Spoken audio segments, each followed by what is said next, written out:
Welcome to Sunday coverage on America's Day at the Races. Good to have you on our Fox Sports 1 coverage. Here's a live look at South Ozone Park, New York. Here at Aqueduct Racetrack, snow again on this Sunday afternoon as we're a minute to post in race for Greg Wolf alongside New York Racing Association handicapper Andy Serling. Good to see you. Most of the cards are coming up here in New York. We have a very good card at Tampa Bay today. We do. I thought Tampa's card has some really interesting turf races coming up for the 3-year-olds, and we can't guarantee anything in life, but we are very confident that unlike yesterday, we're actually going to bring you races from Aqueduct, so we're excited for that as well. And you and I are happy to be up here while Maggie's freezing in the paddock. Poor Maggie. She works the hardest and braves the worst of the elements for us. We'll get to her in a moment. We appreciate what she does. We'll get to this race in a moment as they load up. I want to remind everyone you can play along at Nairobets, bet any track, anywhere, anytime. Go to Nairobets.com to get signed up started. This fourth race starts the late pick 5. 6 furlong sprint. Starter optional claiming field. It is Echo and Eternity, the 6, who is favored right now. What'd you like with this one? You know, it was like a cop-out pick. I honestly couldn't endorse anybody else. I think Maggie and I both felt similarly here with the outside 2 horses. Maggie teased the speed, could have to deal with the 4, Jackie the Joker. Echo and Eternity just might be the right horse. A lot of money for Problematica down on the rail. Yeah. Who does pick up the Apprentice. I don't know if Maggie has any thoughts about her. I was not that optimistic. Rider Yedsit Hazelwood, finalist for the Eclipse Award Outstanding Apprentice. He has made a lot of noise as a young rider. Let's check in downstairs with Maggie Wolfendale. I do have some thoughts on Problematica, guys, as we'll begin with her, as she's one that at times can have a lot of speed. Not that that necessarily helps her cause today with the presence of Jackie the Joker and Maggie T. But last time with another apprentice who hasn't been quite as successful as Yedsit Hazelwood, and Delilah is showing promise, but she fell back on her mouth at the start. And this is a filly who is incredibly sensitive in her mouth. So you have to just let her go and you have to be very cognizant of breaking with her. I will say that her weight and her coat look really good for her. She is one that does struggle to carry some conditioning and isn't that nervous, but I too landed on number 6, Echo and Eternity. I thought she looked fantastic. I love the reclaim here for Bruce Levine, and it just looks as though she's going to get the right setup with some pace in front of her. She can sit that stalking trip, and last time she was involved in a merry-go-round race where nobody was really able to change positions. And guys, it's really not that bad out. It just stopped snowing in time for this race. You're much braver than we are. Well, we would be doesn't take much more to be much. We would be struggling and complaining the entire time. 7-5 favorite steps in, Echo and Eternity. Maggie T last to load. See if that one pressures Problematic on the front end. Chris Griffin the call. Here's the 4th from Aqueduct. All set. And they're off. Maggie T with the speed towards the outside. It's the gray with the nose in front. Here at the rail is Problematica, though to challenge, and in between those horses, right there is Jackie the Joker. It's a 3-way battle for the front, and now Problematica is a half length in front of Maggie T. It's Yedsit Hazelwood and Problematica with right to the outside. Now a journeyman, Christopher Elliott, is in pursuit on Maggie T, and Elliott and Hazelwood well into the far turn together. Trying to keep up from 3rd, that's Jackie the Joker. Just behind them, Echo and Eternity. Then comes Troubled Luck, and far back, the trailer, Dorth, Soul Dancer. Problematica with a half length, now 3/4 of a length. 22.89 was that opening quarter, and Problematica is trying to get away from Maggie T. Jackie the Joker from off the pace is coming up from 3rd, and Problematica still finding up front. Problematica is up by 2.5, almost 3, but now here comes Jackie the Joker. Jackie the Joker not giving up the chase as they approach the final 16th. Problematica is digging in. Jackie the Joker to the outside. Jackie the Joker up to win it. Jackie the Joker wins it in the final stages. Then came Problematica. Also running on was Echo and Eternity and Troubled Luck in 1 minute 13.36 seconds. Problematica, where is that wire? Getting desperate, but able to hang on with his talented apprentice aboard. Yeah, you know, it's interesting with Jackie the Joker. Problematica, there was good insight by Maggie, and the apprentice did let her roll up front. She just got caught. As far as Jackie the Joker, a couple interesting things. This horse was reclaimed for these connections and for Jimmy Ferraro, and her form had completely and totally fallen apart.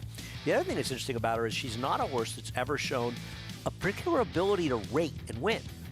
And yet, while you could say she worked out a very good trip, except she's a horse that kind of always needs the lead to win, yet she was able to rate, and a heck of a job by Jimmy getting her back into form to win this race off her recent races.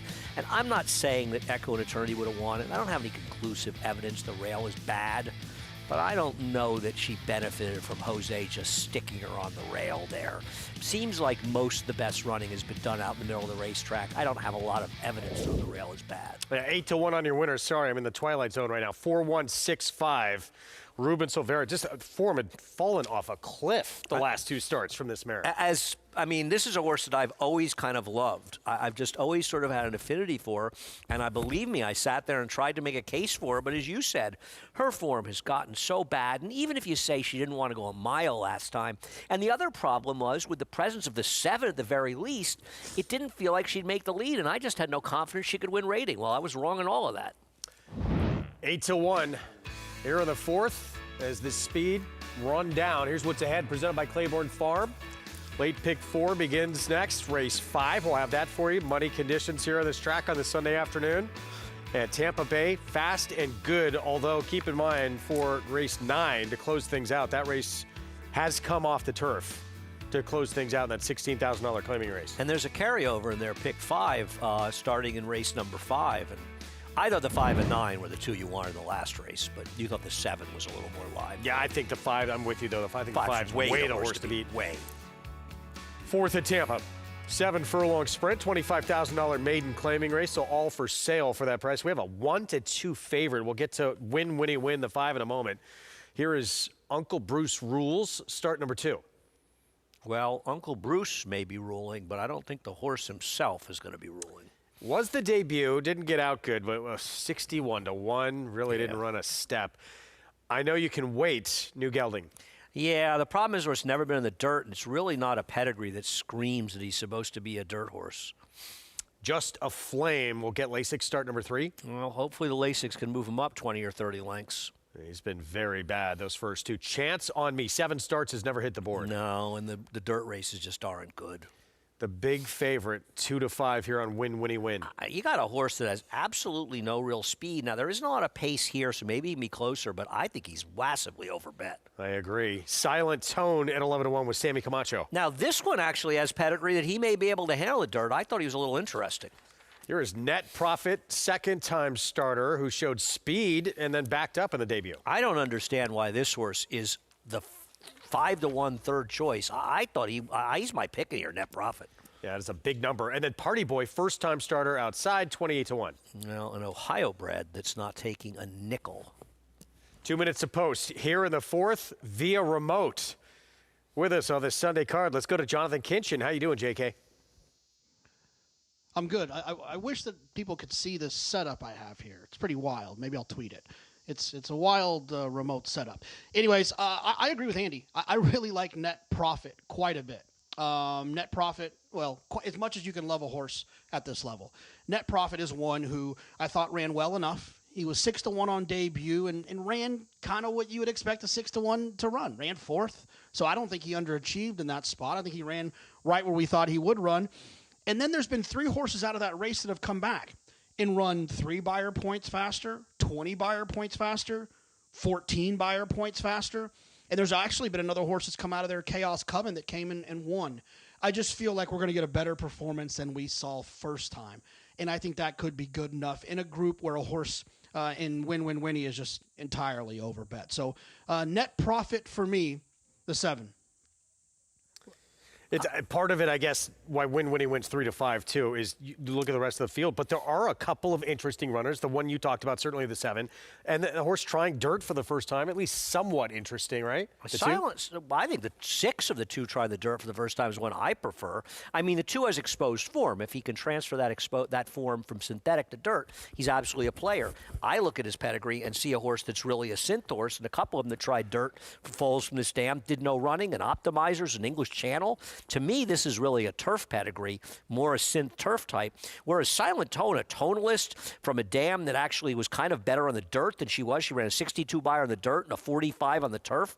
I actually think this is much more dirt pedigree, so I use the 6. And I'll say something else about the 5. And listen, neither Jonathan and I are saying that win can't win this race. There aren't a lot of contenders.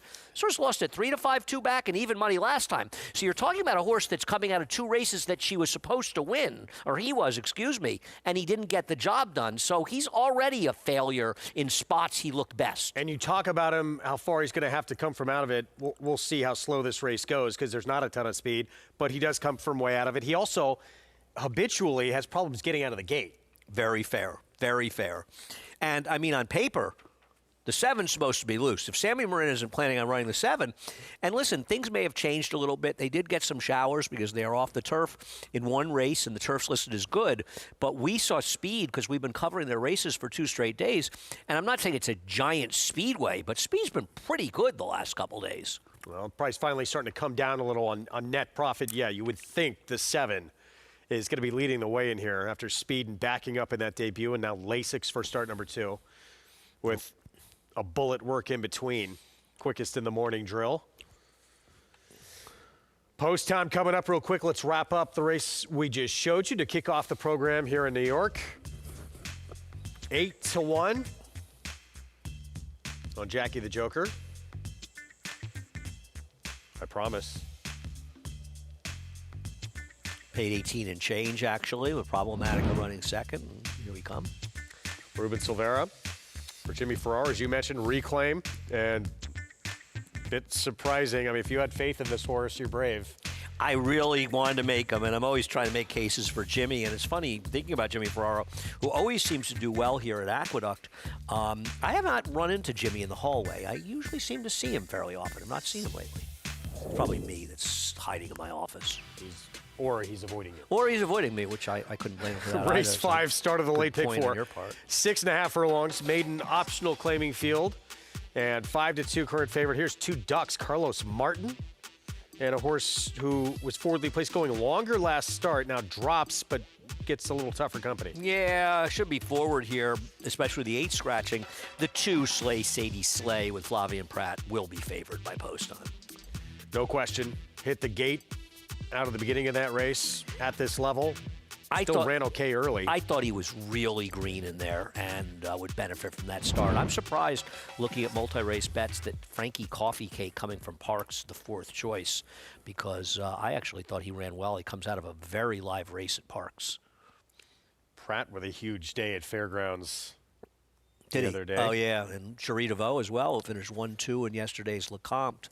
I know we'll talk about those races a little bit later, but big surprise. Flavian went down to Fairgrounds and did well. Yeah, It's a shock. Prices, though. Yeah, Golden Tempo winning that Lecomte, picking up 20 points to get into the starting gate in the Kentucky Derby. He upset just a touch. He was on the Todd Pletcher Accelerate, I want to say, or something like that, in the Louisiana. Just a touch. He's now a 4-year-old, or 5-year-old, excuse me. He has never won a graded stake. Sort of amazing, considering how impressively he started his career. Second in the Gotham, as well as second in the Bluegrass behind Sierra Leone. One went on to be a champion, and he went on to never win a graded stake. It's sort of amazing. Yeah. And it's funny because I was looking back on it. The horse he lost to in the Gotham is also a finalist for the Eclipse Award this year, Deterministic. Really? Yeah, he won that Gotham, and he's a finalist for the for Turf Horse. He's probably not going to win, but still an honor to be one of the finalists. Thought after that performance, Deterministic, so much excitement about him as potentially being a Kentucky Derby horse. Yeah, well, I had a little future book wager on him. Wound up becoming a multiple Grade 1 winner on the grass. Yeah, and I mean multiple 2 Grade 1s this year. Unfortunately, his year was cut short, and we never saw him after the 4-star day. But he is going to be back in training, and expecting to see him this year, and hoping that he comes back just as good as he was last year. For the Miguel Clement barn, and we'll see Miguel Clement with some runners on the turf today at Tampa a little bit later on. Those Tampa races are good. If you haven't taken a look at them, I recommend both turf races. The 5th and 7th, the maiden race and the non-winners of 1 3-year-old races are very good races. Well, now all of a sudden, this favorite has floated up above even money. Win. And both the 2 and the 7 both came down. And even the 6 came down a little bit. I don't. This horse doesn't look like he should be that big a favorite in here. Does he? This 5? Yeah, still. I mean, at what point do you say worth the wager? Well, listen, there's different people. You and I are not. We don't like to bet on favorites. You know, we're trying to not have to be that smart that often to collect. It's a good thing because it doesn't happen that often. Whereas there's a lot of people that have no problem betting short-priced horses. It's just a different mentality. I think if you're somebody that has no problem betting sports, it's easier to bet short-priced horses if you bet sports. You and I don't bet sports. One left to load. There on the outside here, this first-time starter Party Boy, Jason Beam. With the call, here's the 4th from Tampa Bay. Goes in, here's Chance on Me. Party Boy, Gadiel Martinez to the outside draw. Party Boy coming up.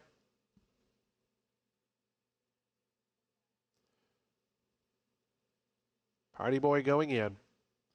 They are in the gate.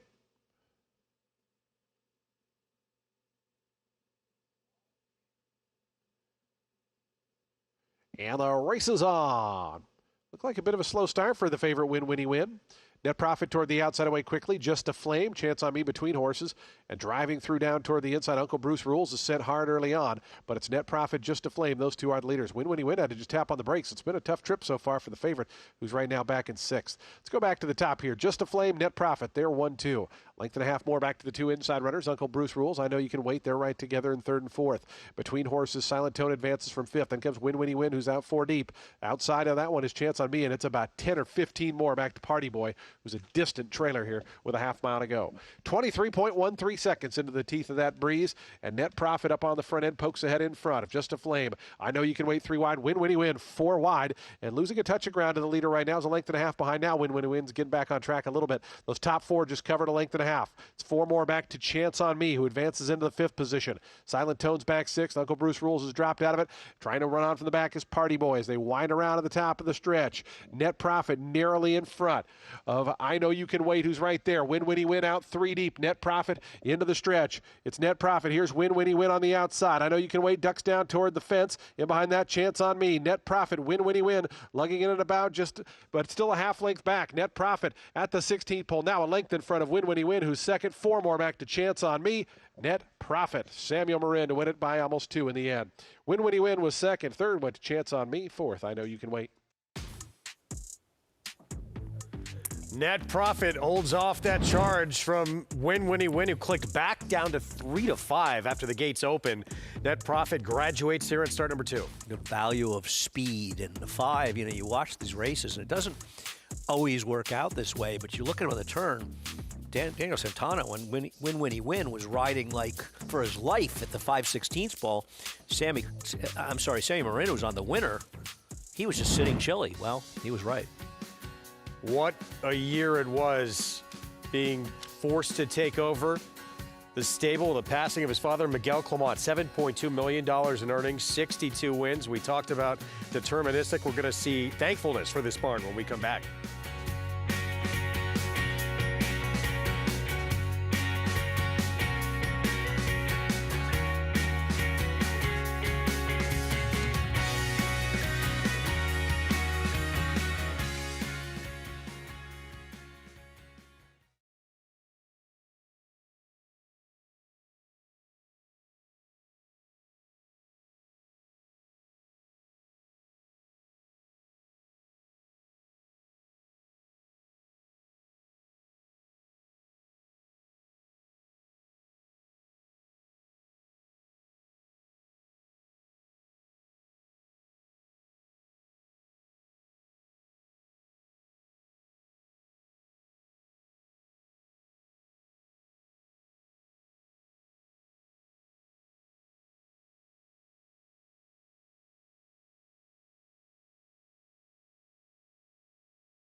Back with you on our Fox Sports 1 coverage. You're watching America's Day at the Races. It's brought to you by Nairobets, where you can play it all at any track, anywhere, anytime. Can you get from Grand Central to here? Where? Here? Well, sure. You take the 4 or 5 downtown to Fulton Street. You get off at Fulton, you get the A right there. There you go. Race 5. Get there in under an hour if you make the connections. Gonna miss taking the train here. 6.5 furlongs in this maiden optional claiming race coming up here. This is Frankie Coffee Cake. Debut came at Parks. Start number 2 comes today. Let's go downstairs to Maggie. And we'll take a look here in the paddock at the 2 second-time starters that, well, they should be short prices by the time we reach post time. Beginning with number 2, Slay Sadie Slay, who ultimately was just green in his debut. He showed a decent amount of speed, and then he kind of got some kickback or what have you around the turn, and he lost ground, and then he kind of ran on a little bit more down the stretch. So just kind of that stop and start type of performance. Here in the paddock, when he first walked in, he was still nickering, talking to other horses. And to me, that just is usually a sign of greenness. Still present in this horse's demeanor. Now, since he's been tacked, he's been a little bit more focused. He also still looks as though he might benefit from a start from the fitness perspective. He could be just a bit more tucked up. He's about 90% there. But like he showed in his first start, he does have the appearance of being quick because he's pretty stout and short coupled. So look for him to be forwardly placed here with a little bit more professionalism, and Flavien Prat sticking aboard. Number 3, Frankie Coffee Cake. I agree with Greg. I think this horse is very interesting coming in here from Parks. He finished behind a gate-to-wire winner in Connor's Crew, who had run 2 times prior to that start. And this was Frankie Coffee Cake's first start, where he was kind of chasing on the outside and made up good ground late in the game down the stretch. Shipping in here for Kate Tomasi, who is in the last 5 years only 1 for 24 with her Nair shippers, but as Andy and I were discussing earlier on the handicapping show, probably didn't look quite as competitive as Frankie Coffee Cake. The front wraps do stay here as we are dealing with that muddy racetrack. Looks incredibly fit, and I can only imagine that the extra furlong here should help his cause, as he's quite a bigger horse, Greg, with some length to his frame. All right, Maggie, thank you. We'll get to the post-parade momentarily. One we expected to be the favorite is, let's look at Frankie Coffee Cake, though. We're talking about the 2 a moment ago as the favorite, but here's Frankie Coffee Cake. In that Parks debut, second, beat 2 lengths. Yeah, he's going to finish 4th in this race. He's the gray on the far outside in here, and I think it's important to note the 3rd place finisher came back and improved 14 buyer points. The 4th horse came back and improved 11 buyer points. The 5th horse came back and improved 18 buyer points. So there's a suggestion when you look at that this was just one of those races that I almost call them the true key races. They're better races than they look. And I think in this case, you're dealing with a horse that just might be a little better, even that 50 buyer, which kind of makes him the horse to beat near anyway. I am scared of, say, Slay Sadie Slay, who I thought was very green first time out. Post-parade starts with Complexington, start number 2 for Jimmy Ryerson. Yeah, Jimmy's coming off a good year last year. This one, though, probably going to have to improve quite a bit. Reigning Eclipse Award-winning rider who is up for a 2nd award next Thursday, Pratt on Slay Sadie Slay at 2-1. Broke well and then just kind of dropped out and seemed to be very green coming on a little at the end. I think he'll be more professional for Rick today. Here's the Parks debuter we just showed you, Frankie Coffee Cake. And he may drift up from that 5-2 and think he's a major player in here. Only 2 starts for the 4. Kaz Brio have both come on grass. The last time was going long. And there is one foal from the dam that was okay on the dirt. The other 2 were not. First-time starter for Jenna Antonucci. I like the midshipmans. He's sort of an under-the-radar stallion. The dam herself, though, is more turfy, and this is a first foal. Son of a sailor. Good luck, Chris Griffin. Matoli Gain, first time out for Chris Engelhardt. Love the dam, no Hain, no gain. And Mag and I were talking this other day, not only trained by Toby Sheets working for Steve Asmussen at the time, but part owned by Toby as well. And she won over $360,000. And 2 ducks, again, cutting back in distance for Carlos Martin. That was in the dirt debut. Depending on how the 3 and 2 are in their second starts, she could be the speed. 3 minutes to post. Race 5 starts this late pick 4 sequence as we get a look at Flavien Prat. 3-win day yesterday, and that big card at Fairgrounds, including the Louisiana Stakes at a big part. $19 Accelerized paid. Yeah, well, Just a Touch is a fan favorite. We'll see how much longer that lasts. And I did like this horse. I thought he'd be more professional second time out. Making a nice appearance, too. Yeah, well, I think we should note that Matolagain, the 6, this horse is taking a lot of money in here. And I think you have to note that firster. But of the ones that ran, I preferred him. I just thought that Sadie Slay would benefit a great deal from the debut. But I don't discount the 3, who I think is dangerous, and I think Matolagain has to be respected. Good. JK's thoughts here on this 5th. Yeah, guys, I mean, I'm in the same camp. I think the 2 and the 3 are probably the most likely here. I mean, a lot of times with first-time starters, we're guessing, we're hoping, we're assuming. At least with the 2 and the 3, they both run. And we have something to kind of work with, something to build off of. And I ended up siding with the 2 just because the early pace figures last time were just a little bit quicker. You look at Timeform US, and it suggests the 2 probably a little bit quicker in that last race. But both of the horses come out of races that I thought were okay enough at least for this level.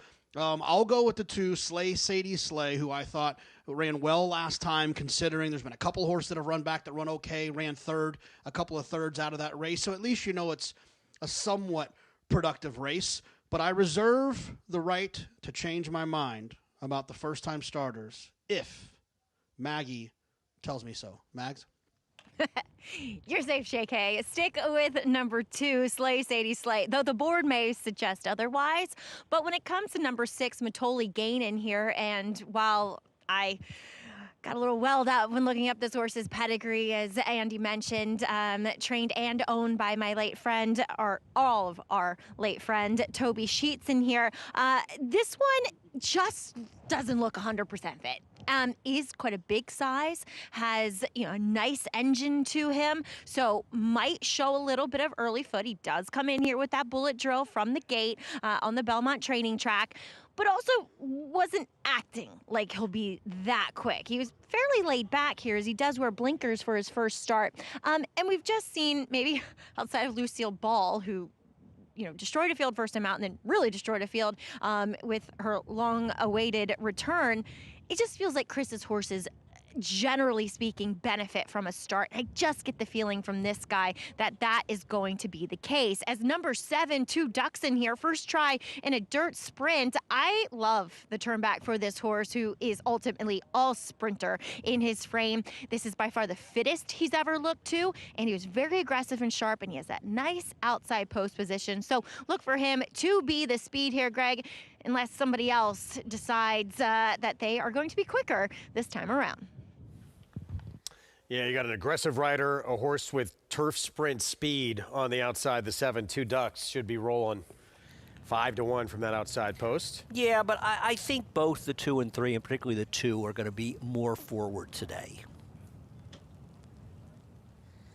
Favorite 8-5. Continued to drop down here. Sadie Slay. Pratt for the Rick Dutrow Jr. barn. Let's go to Chris Griffin for the call. Last to load.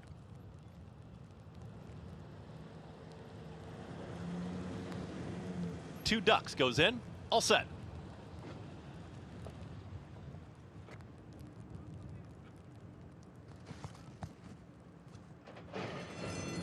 And they're off.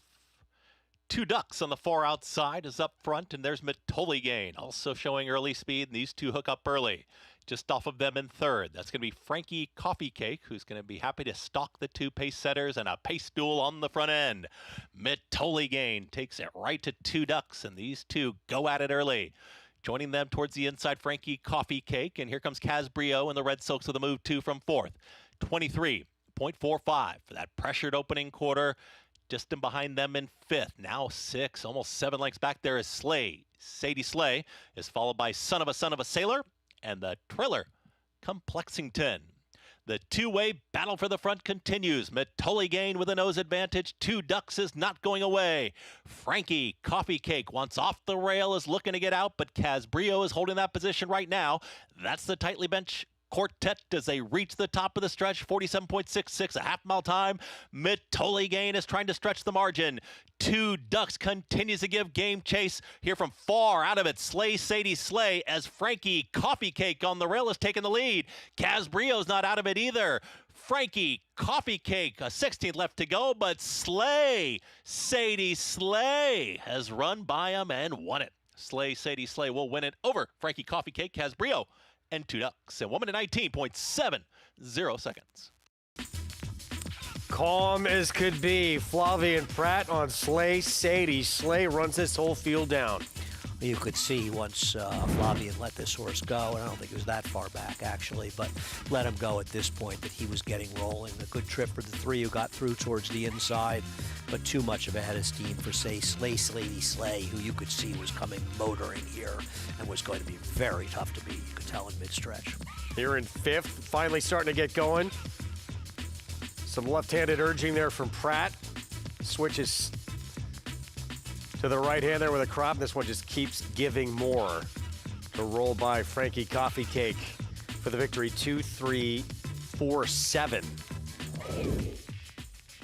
So Slay Sadie Slay, start number 2 with the victory. Public gets it right here at 8-5 to start off the late pick 4. We'll have the prices for you when we come back. See if that man right there can collect some more hardware next Thursday at the Eclipse Awards as Outstanding Rider. Stay with us.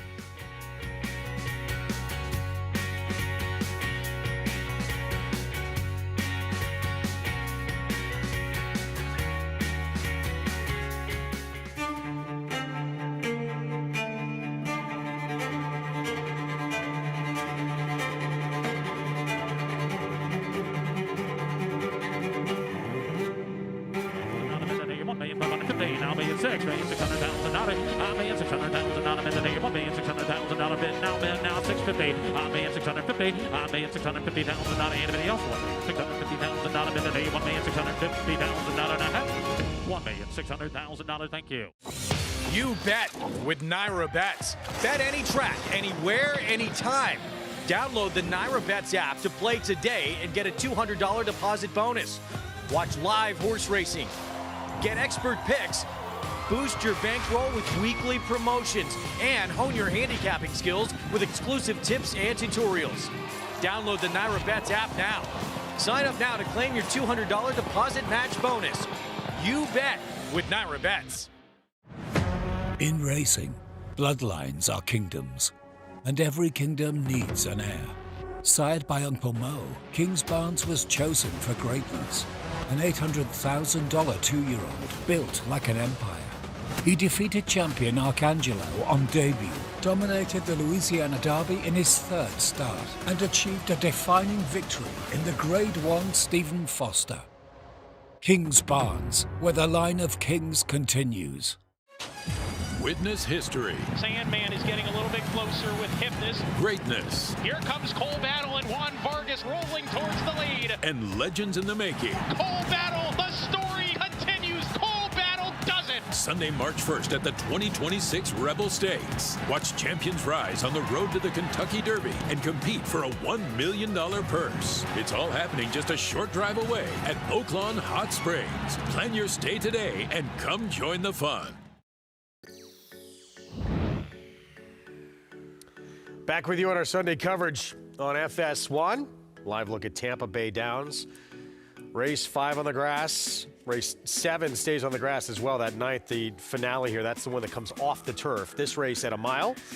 Allowance optional claiming field. As you look at the current odds, we have Chad Brown with Fitz Right. We have Miguel Clement with Thankfulness, the 4.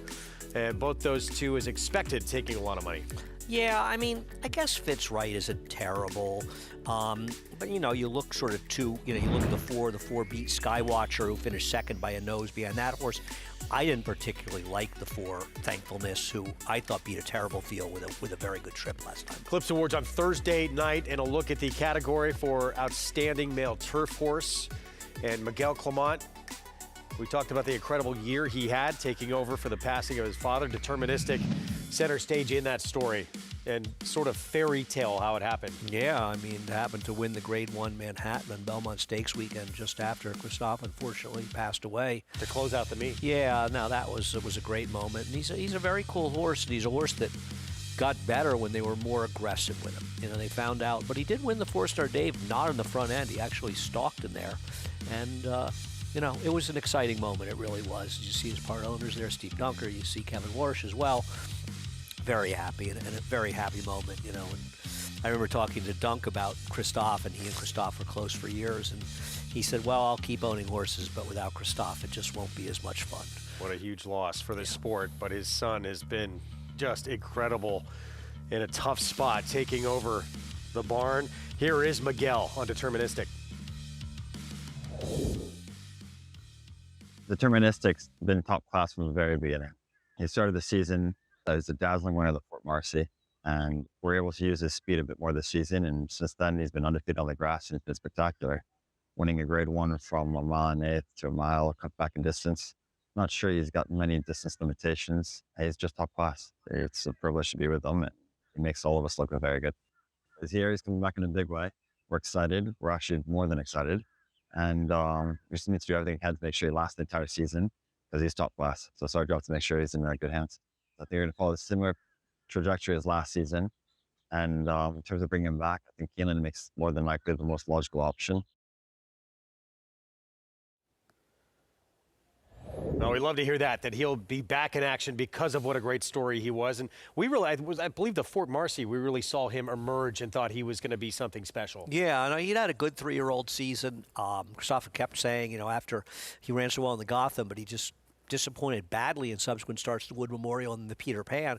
Christophe said, I'm looking forward to getting the turf. And, you know, we had talked about it quite a bit. And I said, why don't you just start flaunting his speed a little bit? And when they started doing that, things really turned around. I think he also matured a lot. I mean, people forget, Source's debut was a very impressive debut, winning at Saratoga in the dirt, going short, where he got left and circled the field to beat some very nice horses from some good barns. It's probably the most talked about debut that summer from Saratoga. Absolutely one of them, no question about it. Because the way he won it in a relatively fast race, I think he got an 81 buyer, and he did not have a good trip. Is that man going to be holding hardware Thursday night? Is the outstanding rider, Flavien Prat? I don't know, you know. Do you think he's a slight favorite over Irad because of the more wins in graded stake races and bigger races? More graded stakes wins, more stakes wins, more earnings per start. Win, yeah. I mean, I think he deserves it, but to be fair, I think Irad deserves it as well. So I don't think there should be a loser in that category. For me, and I don't want to make too much of the Eclipse Awards. You see these guys, we see them day in and day out and know how terrific both riders are. Be a nice one to have a dead heat there and share the award, because they both, I mean, to think they came down to not just the last race of the year for Flavien, but he was about a head away from catching Irad for Money One as well. Amazing how close it was. Would have been fourth, right? Wound up fifth, but instead that would have put him over the top. He was fourth, and he needed to be third. Okay. Well, he actually finished, I think, fifth, because one of the horses out of was a riderless horse. So I don't know if you watched it. But both those two, over $40 million in earnings. Irad Ortiz Jr. and Flavien Prat, just both sensational years. If you said to Flavien before the year, you're going to have $40 million in purse earnings and not be the leading money-winning rider, I think he probably would have been surprised at that possibility. Here's our post parade for the 5th at Tampa. Here's Fitz, right, Chad Brown, Barnes, Sammy Camacho. It was sort of used to prompt the pace a little bit last time out. She's okay, but you know, she's just one of the players, and she's going to get overbet because of the connections. Cue the music. Y'all ready for this? She seems to be better going shorter on turf. Go Mischievous. The only turf start, it was the maiden win. She finished, though, ahead of Candy Moonshine that day, who came here with 3 subsequent starts and won them in a stake and ran very well. So I think that Delaware race a lot better than it looks. Trainer of multiple Grade 1 winner Deterministic, Miguel Clement, with Thankfulness. Yeah, finished ahead of a horse that had just finished behind Fitzwright. Got an absolutely great ride and trip last time. I'm going to play against. The win for Wine Party, it came on synthetic. Yeah, and the one turf race was not good.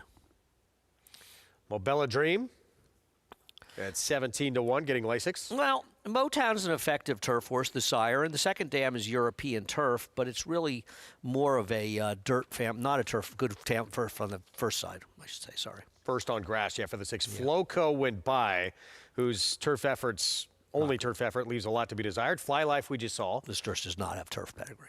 There's Radar Loop. I think this horse is very dangerous. Well, Beat Fitzright first time out. I mean, Beat Fitzright and is 16 to 1 and Fitzwright's is 2 to 1. How does that make any sense? And then I've got the Honey Marcassi barn with Sonny Leone, who had the biggest upset in Derby history. I like this horse quite a bit. I thought the debut turf win, the second start, was very good at Ellis Park and then had a bit of a trip, to say the least, last time out. And I think something went wrong because Christian Torres just kind of eased up on this horse the last eighth of a mile. I've got the Honey for the live Marcassi barn. 2 minutes to post. Here are the fifth. Starts the pick 5. Let's go to JK. Yeah, I think Andy's point is correct. You know, you get the Miguel Clements, you get the Chad Browns coming up. They get bet. I don't want to say blindly, because they do typically win a lot of races there. But I just think that they get a little overbet at times. For that reason, I'm going to go with a horse might be a little bit forgotten. That's the 10. I got the Honey. I don't love the last race at Kentucky Downs, but look, that's Kentucky Downs.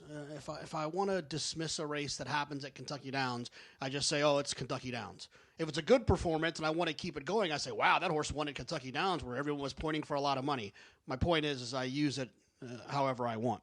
The real point is the race 2 back at Ellis as a 2-year-old. I thought that race was actually pretty darn good. The race fell apart a little bit, but you can't knock young horses for passing other horses in situations like that. I thought I've Got the Honey ran extremely well. I think that while the other 2 are probably more likely winners, I do believe that they're going to be shorter than they probably deserve to be.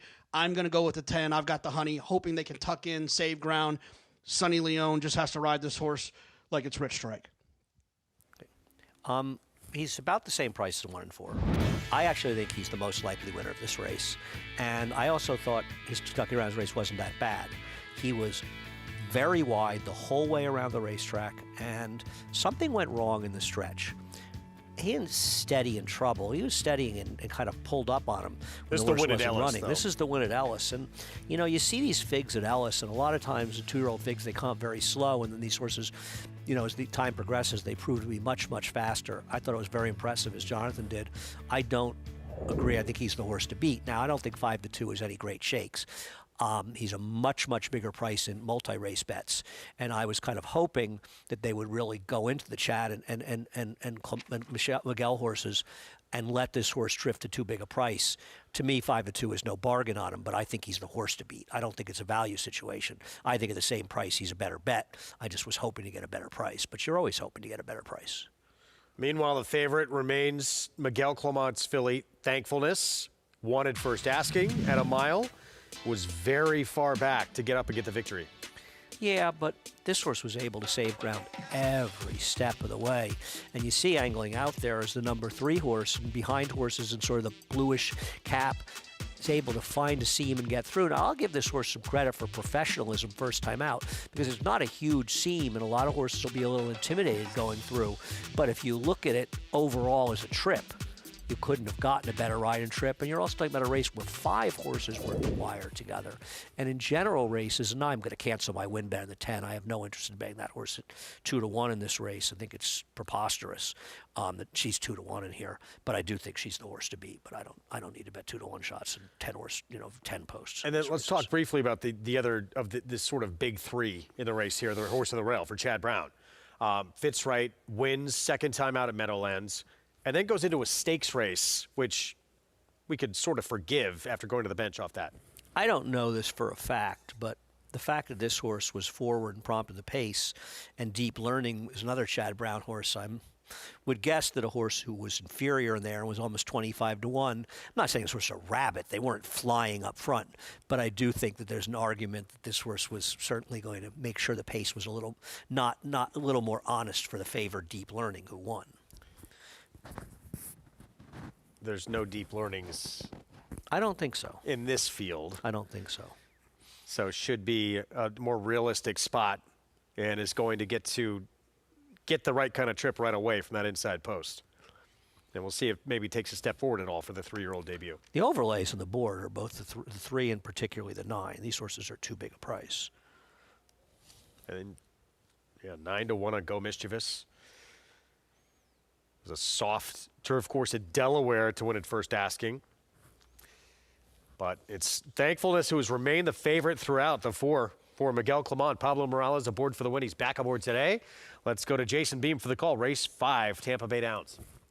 Good luck to all those players here on track and across the country in this big Sunday pool.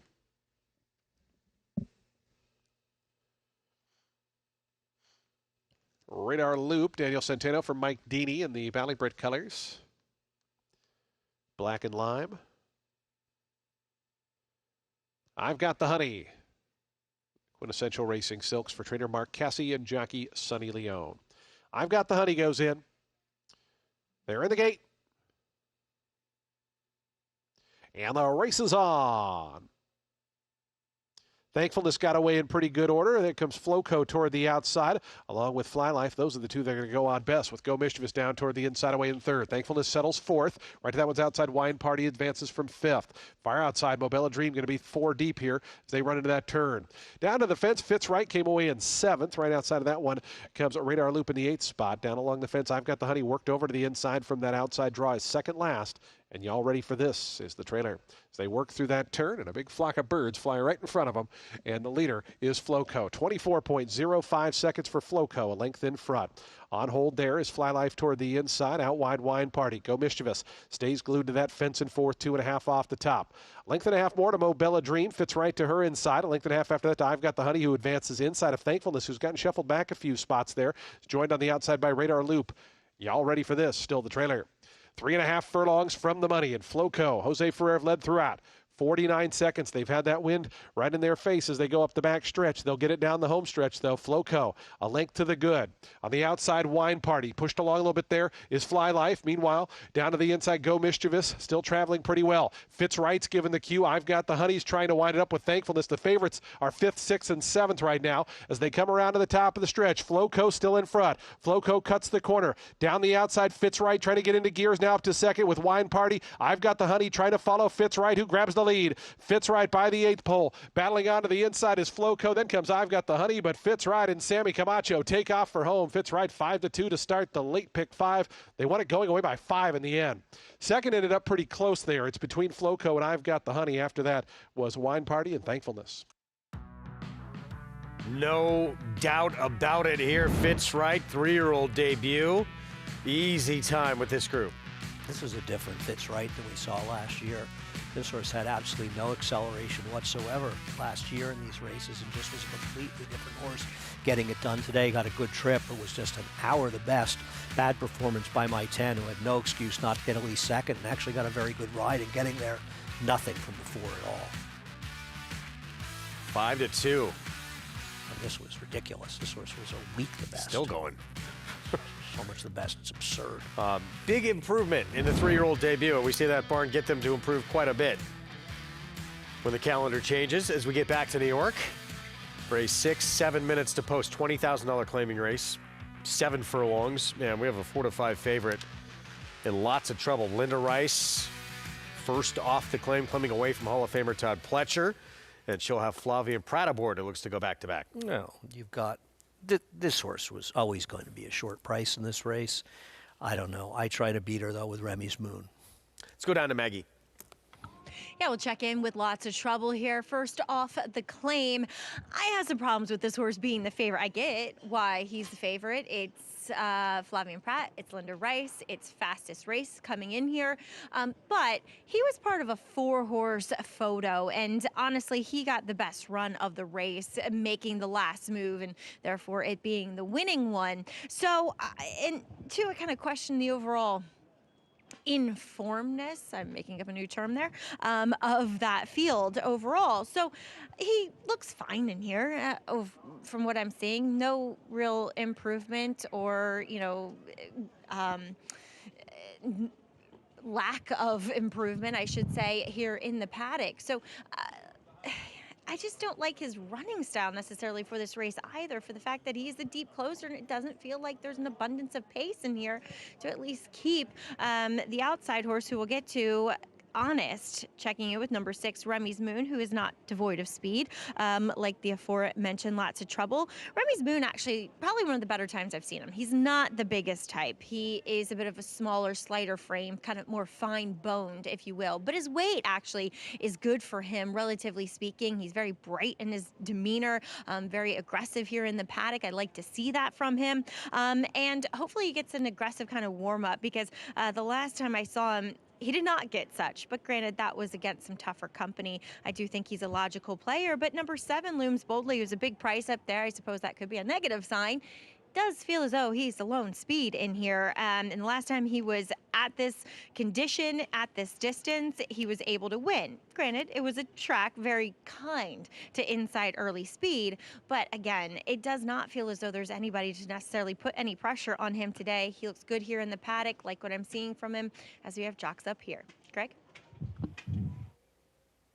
All right, Maggie, thank you. And rider up, Christopher Elliott hops aboard the speedster, Looms Boldly, as we get set for our post parade.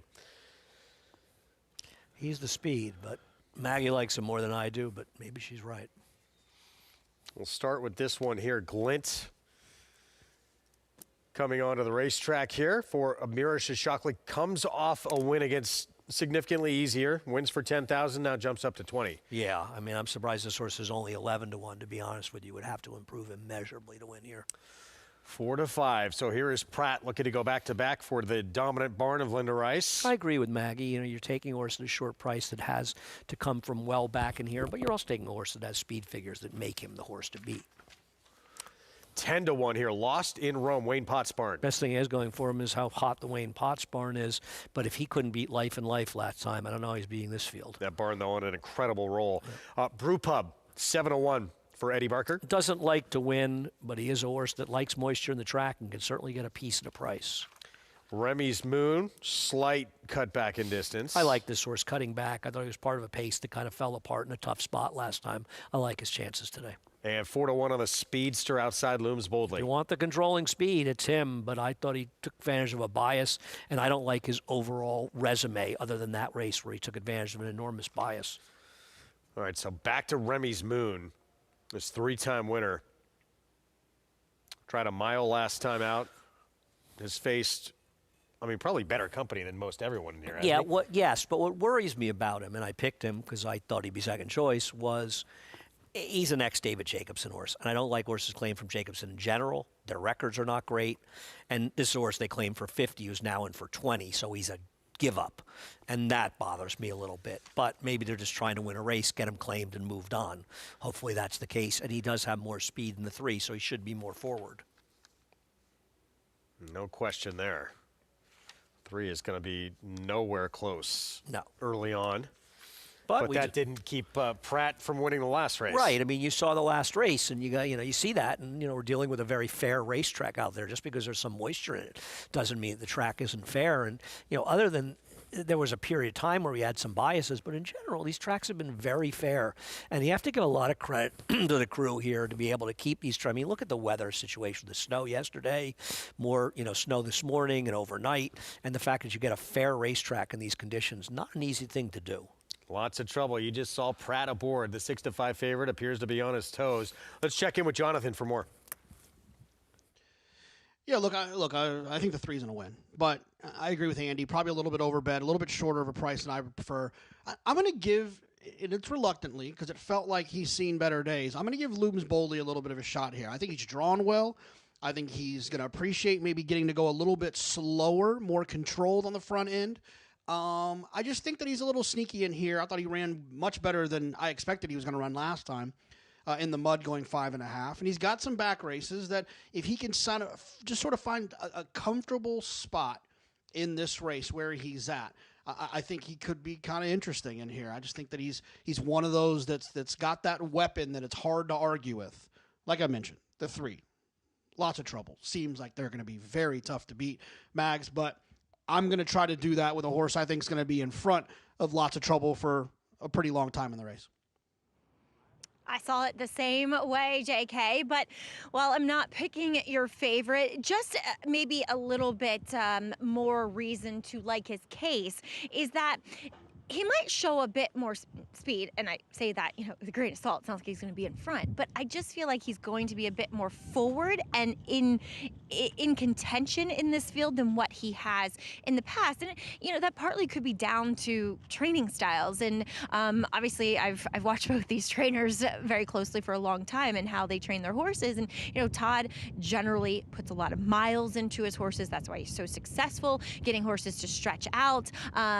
Whereas Linda, they're kind of sweetened up. Their gallops aren't quite as long. They won't put in as many miles. And so that, a lot of times when you're dealing with these older horses, puts a little bit more speed into them. And lots of trouble when Flavien Prat got up on him.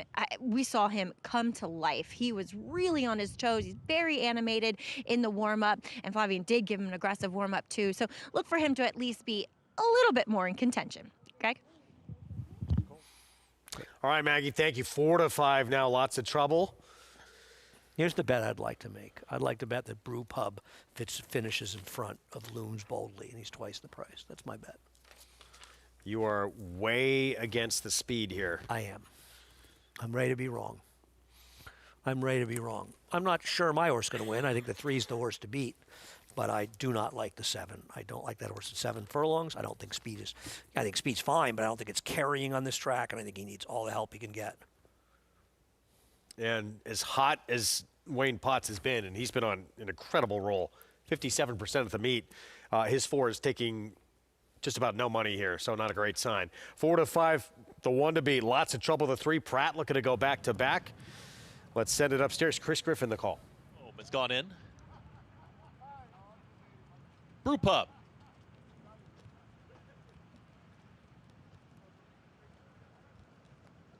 Remy's Moon.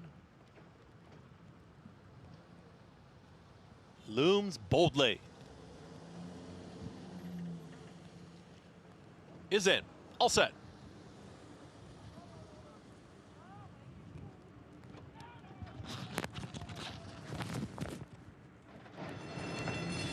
And they're off. Breaking in a tangle there was Lost in Rome.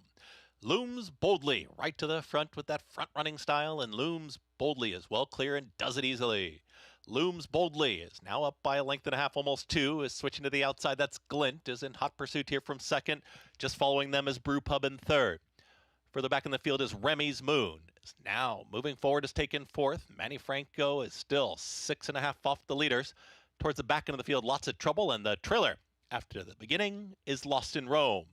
They've got to catch Looms Boldly, 23.50 and unopposed. Just gliding right along here as Looms Boldly is still up by about 4.5, almost 5, and widening the margin and doing it very handily so far. Glint is now an all-in second. Remy's Moon starts to build some momentum, is right behind. An all-in Glint, and outside is going to be Brew Pub. From the back, it's Lost in Rome, and lots of trouble. Now the trailer, 47.43 for a half-mile time. They have made up some ground on Looms Boldly, who's going to have to find more here at the top of the stretch. Looms Boldly has been a clear leader throughout.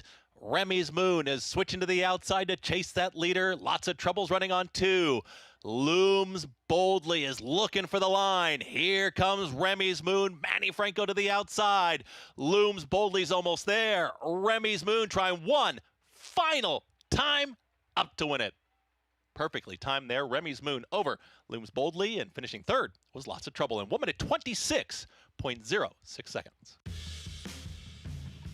Remy's Moon just able to reel in the speed. Looms Boldly. Manny Franco, George Weaver Barn. Well, I picked Remy's Moon, but I don't think I was that right about the race because I hated Looms Boldly, and he did almost win. Maggie and Jonathan were right about his speed being dangerous in here. But Manny saved the ground, cut the corner on the turn, and then angled out, and it was just enough as a very, very strong rider in Manny Franco all over Remy's Moon, able to get up and get the win. And an ineffective close for a distant third with Lots of Trouble. It just wasn't good enough. But Remy's Moon on the drop down, and I'm going to guess he got claimed, just able to get up against a very stubborn Looms Boldly. Great directing work right there. Did you see that come into focus? Beautiful. Well done in the truck. Remy's Moon with a victory. Always good work in the truck. 5-2 on your winner. 6-7-3-1. The 3, and the 6, both claimed, we're told. How did our producer know George Weaver is going to win this race? They're like clairvoyant.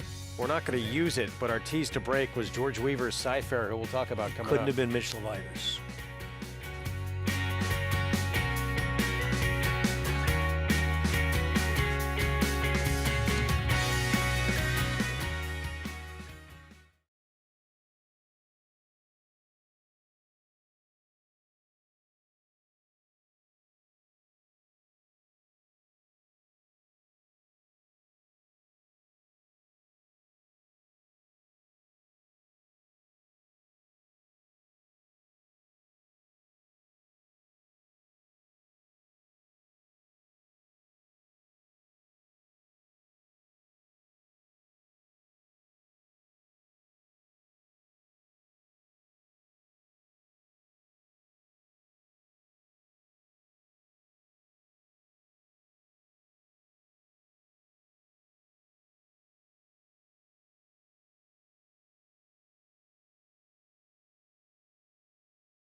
Back with you on our Fox Sports 1 coverage. You're watching America's Day at the Races, brought to you in part by Gainesway Power.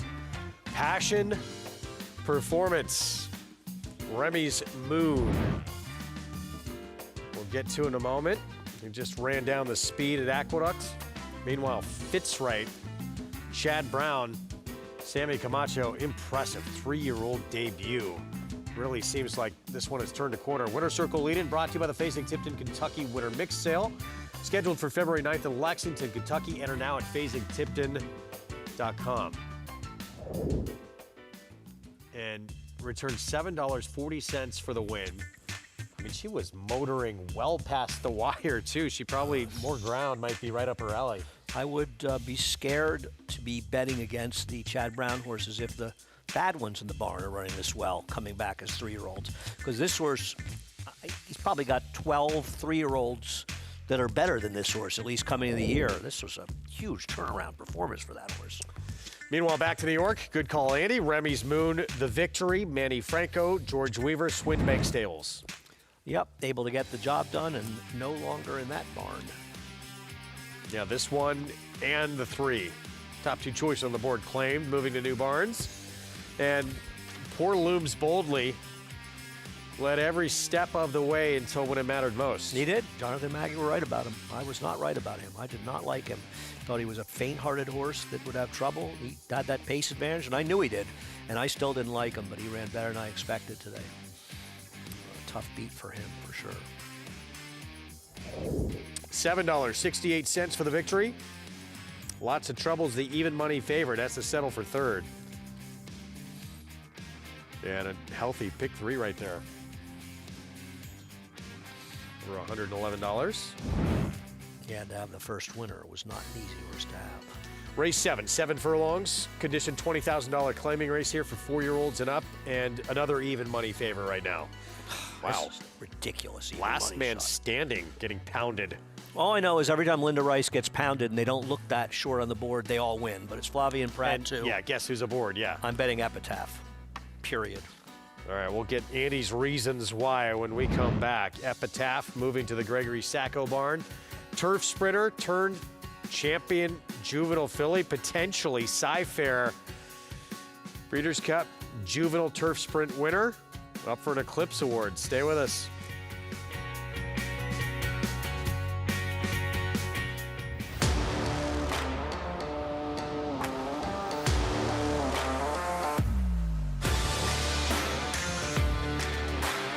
The lead belongs to Epic Ride. He is showing them a clean pair of heels.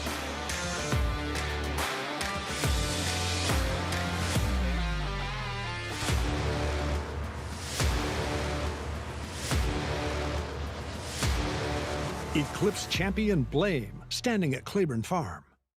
New York breds. Race them. Respect them. Bet them. Respect them.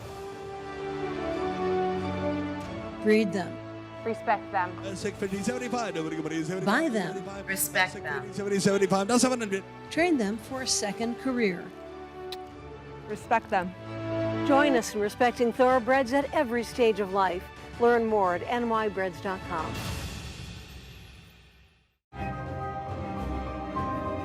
And a dare manner will take the Clementel Hirsch. Archangelo, the Belmont winner in charge. The Grade 1 Whitney to Arthur's Ride. Olympiad gets the gold. Tap it twice. Tap it twice. It is Timberlake who's going to win. She's so speedy in that sprint. Sierra Leone in the Breeders' Cup Classic. Racetrack Television Network brings you every race, from every track, on every screen, every day. With monthly packages starting as low as $5, RTN gives you great value and access to more live HD streaming and race replays than anyone. Visit RTN.tv today to sign up and watch on almost any device, including Roku and Amazon Fire. RTN has packages that start at $5 per month.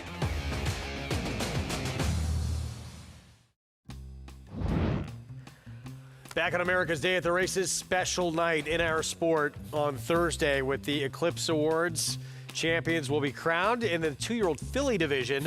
Super Corridor, Breeders' Cup Juvenile Fillies winner is the heavy favorite, but Cy-Fair for George Weaver. We'll get to in a moment who is that Breeders' Cup Juvenile Fillies turf winner. This one, maiden win, and then big performance in the Juvenile Fillies, beating Explorer, and now targeting, I believe, the Lost Virgin is to come back February 1st. What do you think? Probably should get it because she won the Breeders' Cup in just an awful year for the division. I'm sorry to be that harsh, but there was just no consistency whatsoever. Tommy Joe fell apart towards the end of the year. Explorer couldn't beat her.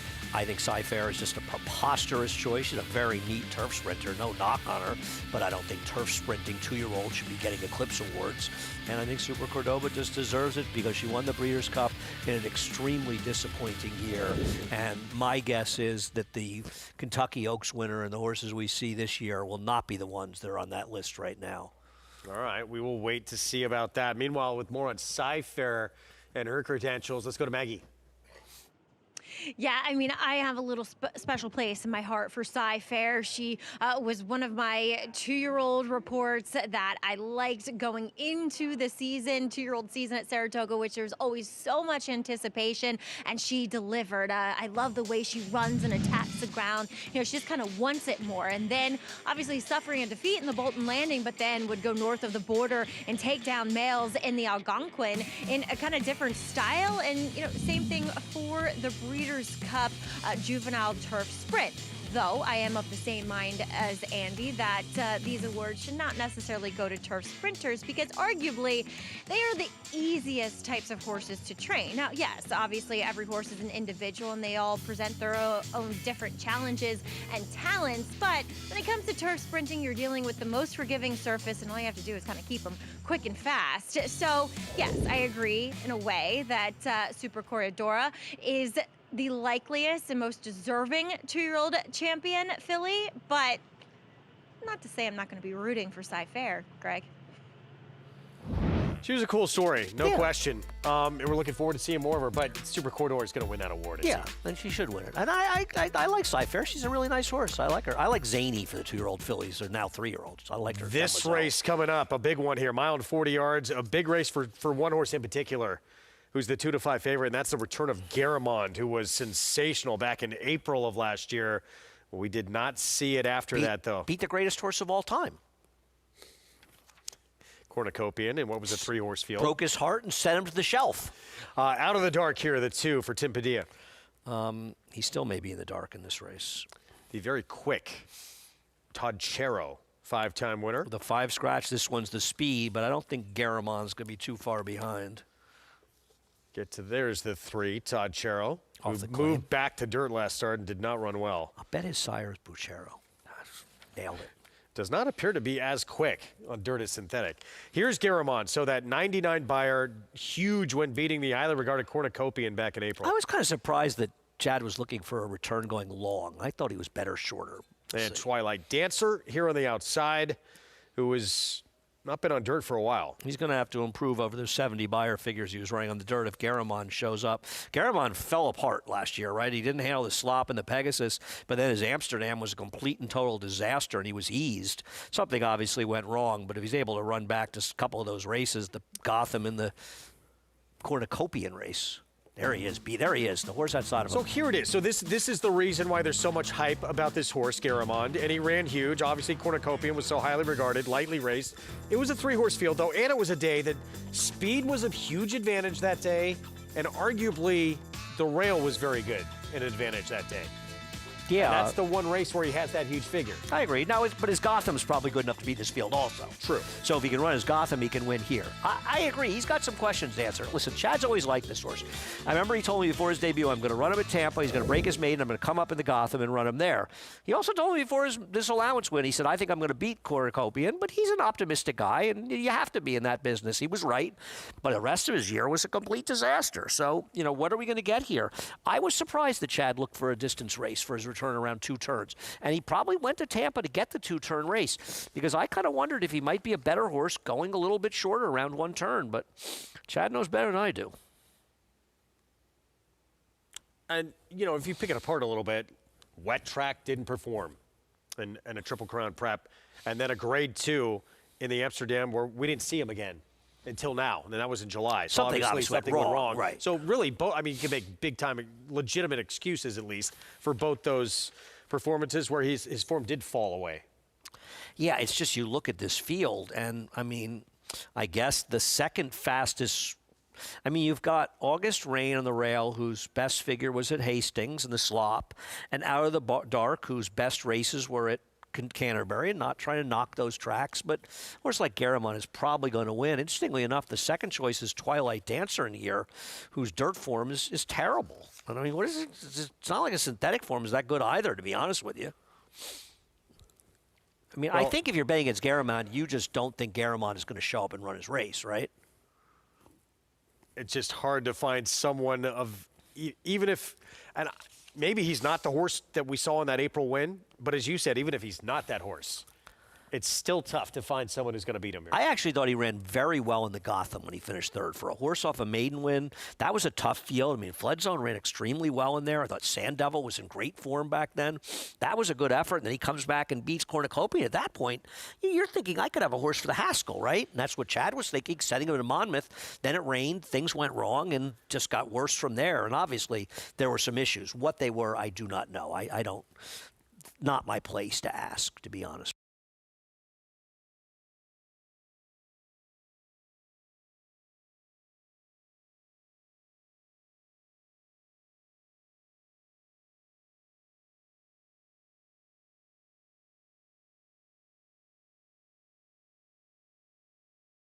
Mile and 40 yards. Post time favorite number 4, Garamond at 1-2.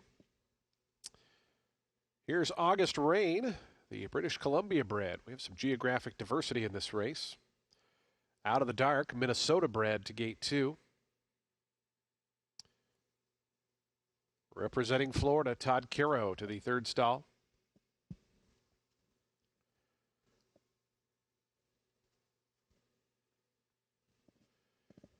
Garamond, Kentucky Blue Blood bred. And a Pennsylvania bred, Twilight Dancer, to complete the line. Here's Garamond coming up.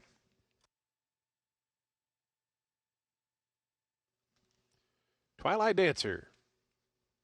To the outside, starter Eddie Boobles to send them on their way here, 1 mile and 40 yards. As Twilight Dancer does one more spin around before heading in. 4-1, Twilight Dancer, your second choice. They're in the gate.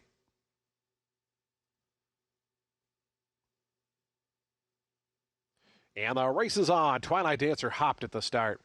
Todd Caro set for early speed toward the inside. August Rain was out well. Garamond the favorite, 3rd here as they run to that first turn. Speeding away, Todd Caro into that first turn. Garamond up to 2nd, August Rain 3rd. Out of the Dark shifts to the far outside from 4th.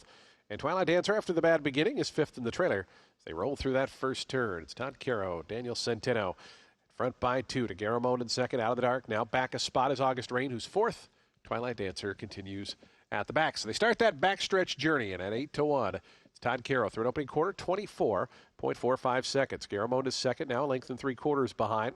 Comes out of the Dark, August Rain, Twilight Dancer. So not much change here as they continue their backstretch journey. They're 4.5 furlongs from the money. And it's Todd Caro now getting closer. Garamond draws within a half length. Out of the Dark on the far outside within a length and a half is 3rd. Down at the inside, August Rain giving a bit of a cue to go toward those leaders. And Twilight Dancer now the 5-pack only separated by 2.5 or 3 lengths. 48.25 seconds at opening quarter mile. Garamond made the lead, but Out of the Dark now coming up with a swift move on the outside, and Out of the Dark pokes ahead in front. Garamond tries to stick with that one and battles right back to the inside. Length and a half more to Twilight Dancer. August Rain, Todd Caro the first to drop out, is back 5th.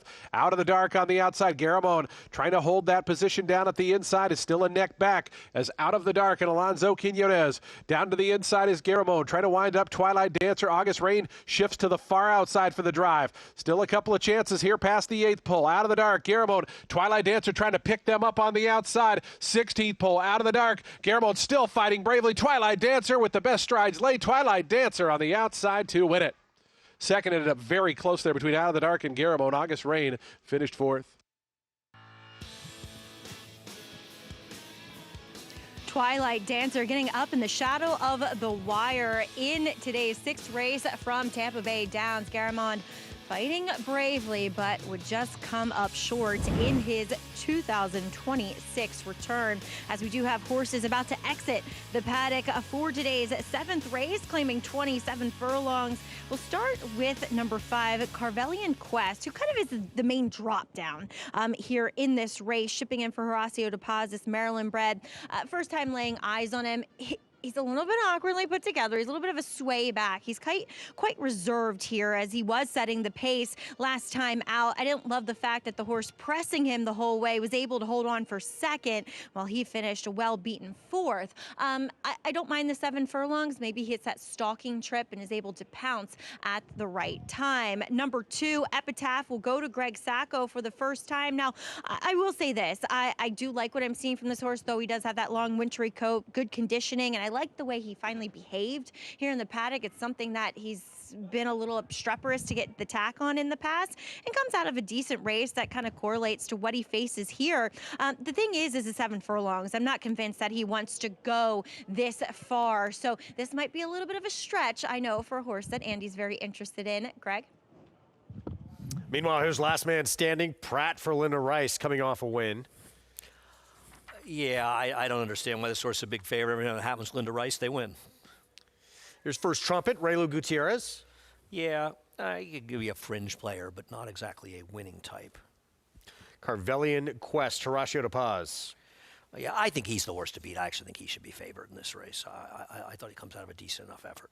Speed going longer last start, cuts back in distance a little bit here. Tarpaulin, Orlando Nota. Yeah, does drop down in class, but has run lower before. And just claimed by Michelle Giangulio, here's Enduring Spirit. I didn't love this one's chances, but the races have been fast enough to win here. I think it depends if you stand last man standing. I am not a fan. Why are you against? What's to like? The horse is slow, comes off an absolutely perfect trip win, and is taking a ton of money, coming out of conditional claiming races, moving up against tougher horses. I'm betting the 2 Epitaph off the trainer change. This horse's figures are fast enough to compete anyway, and I think the switch to Greg Sacco is a gigantic switch, and I'm taking it, and I'm betting this horse. Yeah, Epitaph as well.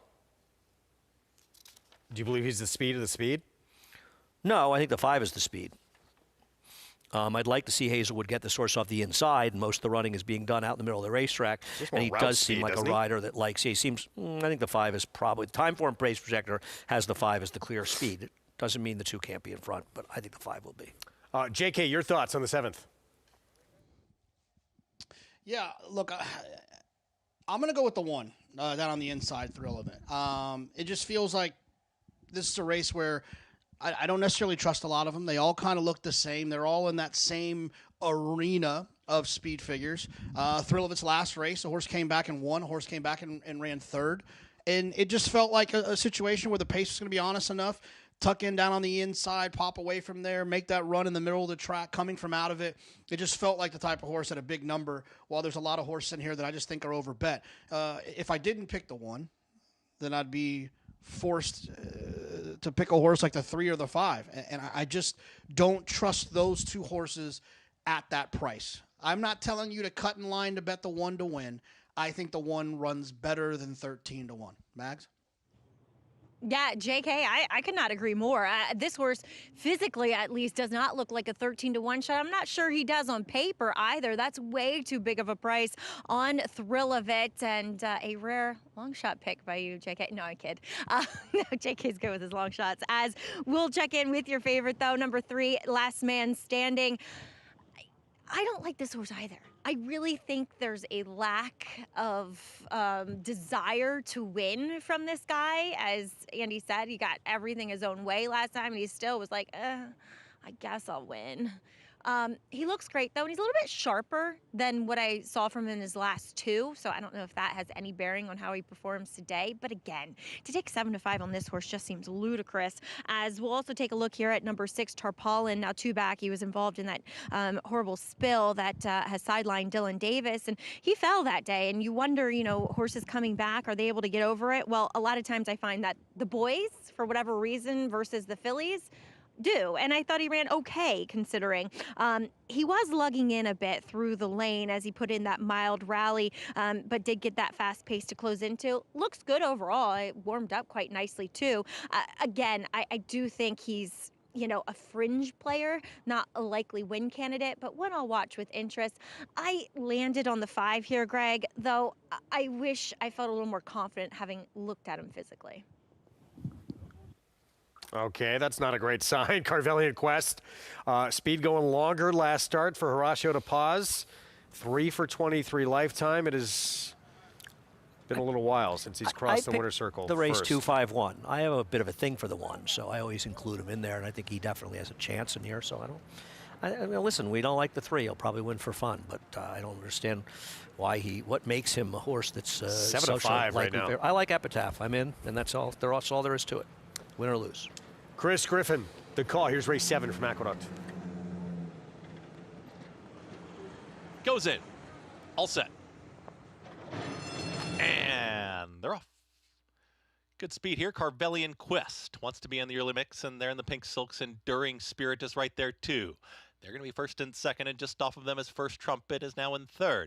Dropping back was Epitaph, is towards the back end of the field, as forward momentum for Tarpaulin, last man standing in that group, and the trailer, Thrill of It, pretty tightly packed here as they're chasing Carvelian Quest. Carvelian Quest trying to shake loose there, 23.49 for the opening quarter mile. First Trumpet is at the rail, starts to move on through there for Ray Lou, and dropping back was Enduring Spirit, is now challenged by Last Man Standing, who splits rivals.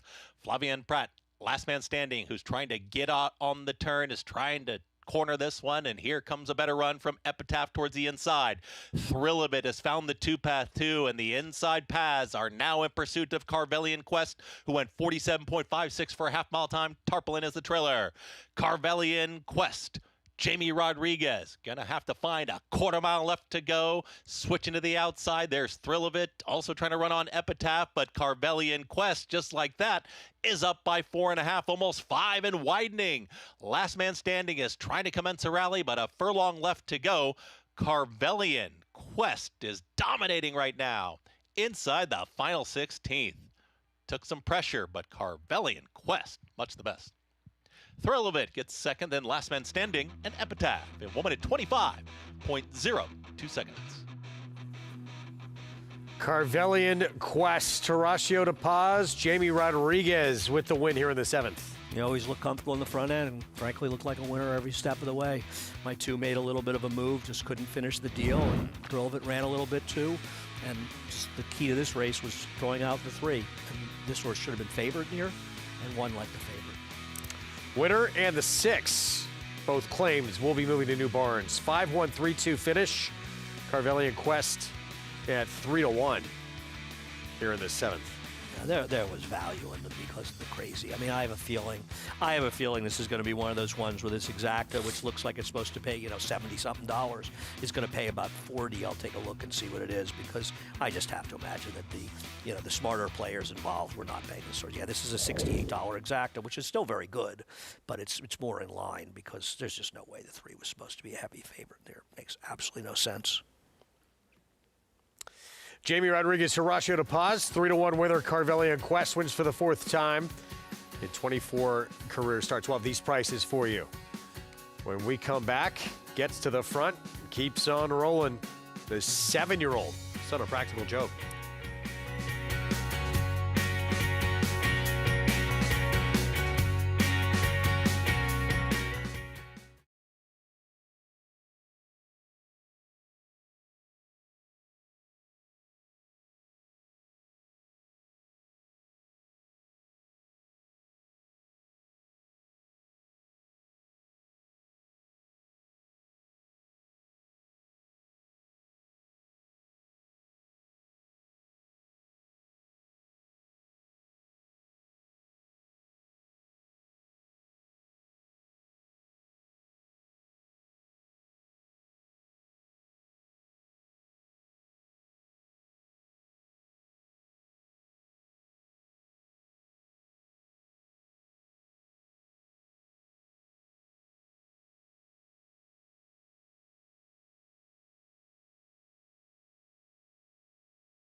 Back on our Sunday coverage, you're watching America's Day at the Races. It's brought to you in part by Hillendale at Alapa.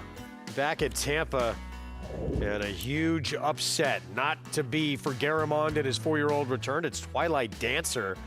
Juan Arriagada and Sammy Marin team up for the victory. Not familiar with this trainer, but perhaps I should be, given that he's winning at a 30% clip and won at 28% with almost 300 starters last year. Garamond was bad. He had a soft trip. He stalked a soft pace, not able to finish. Whether he's just not very good or he's a horse that wants less distance remains to be seen, but this was a disappointing return for him. But Twilight Dancer, a horse who's never been particularly proficient on the dirt before, was able to get it done, and what my best guess is was not a very good race. $6.40 for the win for Twilight Dancer. Had been primarily a synthetic horse for a long time now. Back to dirt, back in the winner's circle. Out of the dark completes that exact as we get back to New York. Carvellian Quest at 3-1, the win for the Ratio de Paz barn. Yeah, I mean, this horse should have been favored. I have no idea how this horse was not the horse to beat in this race. Just running faster figures than anybody. It's as simple as that. Was able to clear the front and just dominated on the front end. Just ran away from them. Thought my 2 could be live top of the stretch. He couldn't finish the deal, but Thrill of It did at a bigger price. And Last Man Standing was an absolute no factor, barely up for third. 7-5. This situation where, in this case, betting against Linda and Flavia in 2 races in a row paid dividends. Yeah, that's not usually the case. You got to find the weak links, and this was a very weak link. This horse made no sense on paper to be favored like that. $8.50 for the victory for this 7-year-old as we move on to the race that will close out the card. Race 8, 5.5 furlongs, $20,000 maiden claiming group, all trying to get that first win and all for sale for $20,000. Where it's the 2, Sassy Sats. Ray Handlebarn, Christopher Elliott rides, current favorite. I smoked out the 2 favorites, my top 2 choices, looking at the pick 4s.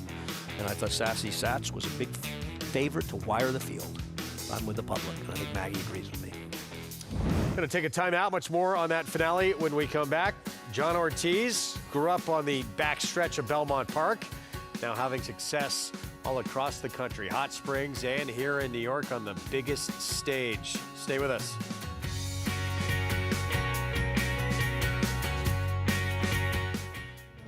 Quality Road, proving Lane's End's tried and true stallion-making tradition. Quality Road has sired multiple Eclipse Award and Grade 1 winners, including Champions, National Treasure, Corniche, Abel Tasman, and recent Grade 1 winners Hope Road and Clicquot. He's a leader of his generation. Quality Road, a stallion that stands above the rest. You bet with Nairobets. Bet any track, anywhere, anytime. Download the Nairobets app to play today and get a $200 deposit bonus. Watch live horse racing, get expert picks, boost your bankroll with weekly promotions, and hone your handicapping skills with exclusive tips and tutorials. Download the Nairobets app now. Sign up now to claim your $200 deposit match bonus. You bet with Nairobets. Say hi to our new stallion, Highland Falls. From his winning debut to that spectacular Jockey Club Gold Cup. It is Highland Falls. He wins another one, this time the Jockey Club Gold Cup. Even his buyer was high. The race his sire made his own by a widening 4 lengths. A host of Grade 1 winners far behind. High and goodbye. Running a 107 when second in an All-Star Whitney. The rise and rise of Highland Falls. High class, on the track and on the page. This is his dam, winning the Acorn and then the Distaff. Aim high. Breed to a well-bred son of Curlin. Highland Falls, new to Darley. Congratulations to Fox Sports, winner of 2 2025 Media Eclipse Awards for both outstanding live television programming of the 157th running of the Belmont Stakes and the winning television feature, The Healing Ride. This has been a barn that we've been working very closely together from the beginning. When I first started, just had 7 horses. I took in, Sandra Washington. She's also been working with me since she was 18 years old. Incredible horsewoman. When the barn grew, we had some more room, and we brought in my brother, Daniel, who has turned into a great assistant trainer. There's no taking it easy on him. We got to work together, and he makes me better, and I make him better. This is a very family dynamic barn. John always tells me that this isn't John Ortiz Racing Stables, this is Ortiz Racing Stables, and I look after these horses and the business as if it was my own because it's still my last name on the sign as well. We got my sister who comes in and does all the videos. Man, Barber Road, he's definitely what you call the Jedi Master. He's the one that's, he's been through it all. He's gone through all the rankings as a maiden claimant all the way to the Derby. Tawny Porton, Barber Road, final 16th of the Derby. He is definitely the class of the barn. He's the teacher, he's the coach now, and he's getting used to his new job. And now that he's a pony, nothing really's changed. He knows that his time's over, and he loves being a pony. It's very important to give a racehorse a second chance at a career. I call it a second chance at life, because not every horse can be like Barber Road, and you know, whether they turn into stallions or we geld them and become barn ponies. Some horses are not talented enough. I've seen all these horses just thrive, and they turn the corner, they look happier, and I think that shows when you retire a good racehorse, give them a chance of a second life. When I leave the barn, usually the takeaway I get, the horses are happy, just a satisfaction. It's just a second home, and then to leave here feeling good about the experiences that we have, the good and the bads. It's just, it's life, it's second life here.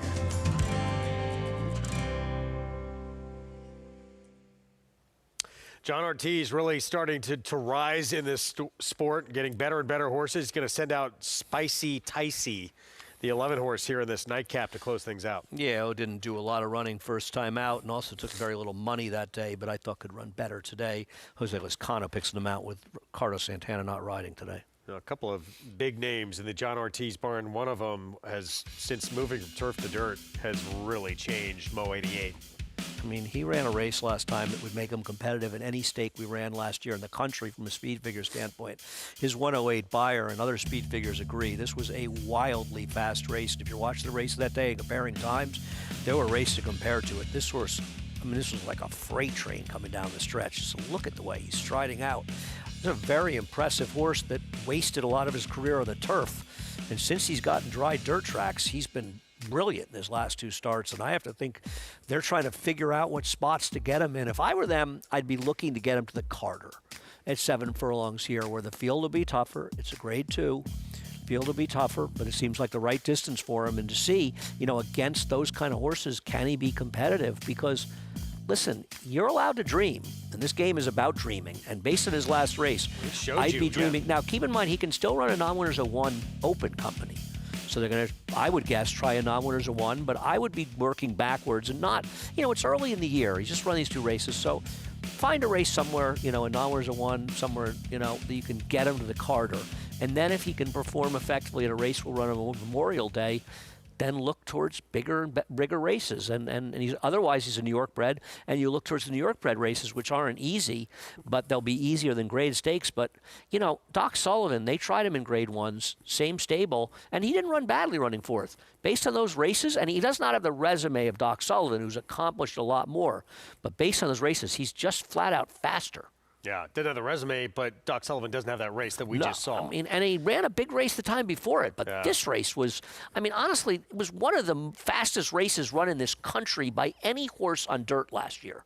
That's how good it was. Yeah, can he back it up, do it again? But yeah, New York bred who has all kinds of options, but got to be tempted to try and tackle a lot better company of what we saw. But you don't want to get too aggressive early in the year because it's a long year, and there's some important races for a horse that's got a lot of talent. Exciting horse for sure, New York bred. We're going to be keeping our eyes on. And again, John Ortiz be a big factor here in this finale coming up as we go back to Tampa, race 7. Last race on the turf here. Again, that 9th race comes off. Mile and a 16th in this maiden special weight. We're Resolute for Miguel Clement, the 2. Here he is the favorite. Yeah, 1-2 for Miguel here. This horse ran synthetic at Presque Isle. He's got some turf pedigree. The Deccan Dam was a very nice Group 1 winner over in Europe. Turf debut for Resolute is the favorite. 8-1 Mo Beach Time. Run on the turf and not run very effectively. D. Rembrandt. Big price here. D. Rembrandt. Yeah, he just did no running. He's 60-1 in his turf debut. Yeah, DQ'd in that race as well. Landing Force, 16-1. Just don't see this horse has speed, but against cheaper. Sonny Leone on Mo Action, who will get turf for the first time. I don't know why this horse is taking money. This horse has no particular pedigree to love the grass. After 3 to try the turf, did no running on it. Stablemate to the favorite, first-time starter for Miguel Clement here, Navigation. The Dam debuted against Newspaper Record at Saratoga, and she won her next turf start at Gulfstream. Shug McGahee Barn with Likeness. I actually think of the ones that ran, this horse is way the horse to beat as an overlay at 4-1. Again, Lasix was 57-1. That was in a stakes race, though, last time out against Atfield. Undertaker, here is the 10 with Jesus Castanon. Yeah, I didn't have much to say about this one. 53 buyer on the grass last start, getting back to the turf. This one for Grand Motion, a lot of pedigree. Well, this is the pedigree horse. The race is a full to 2 major winners in the turf, including Nomos, half to another turf winner, 3 foals in the Dam, all won in the turf. The Dam was very good in the turf. The second Dam was very good in the turf for a very good trainer. Yeah, second Dam was a 4-time stakes winner on the grass. Yep. Here's Ripman on the outside, second-time starter, but first on grass. Tries the turf for the first time. There's some turf there, but not a lot. Interesting field. 2 minutes to post in that 7th at Tampa. Miguel Clement with a 2 Resolute and the 8 Navigation debuting. Back to New York, 5.5 furlong sprint coming up to close things out. Let's go down to Maggie. Yeah, I think that 5.5 furlongs is an integral part of trying to decide who is going to come out on top here.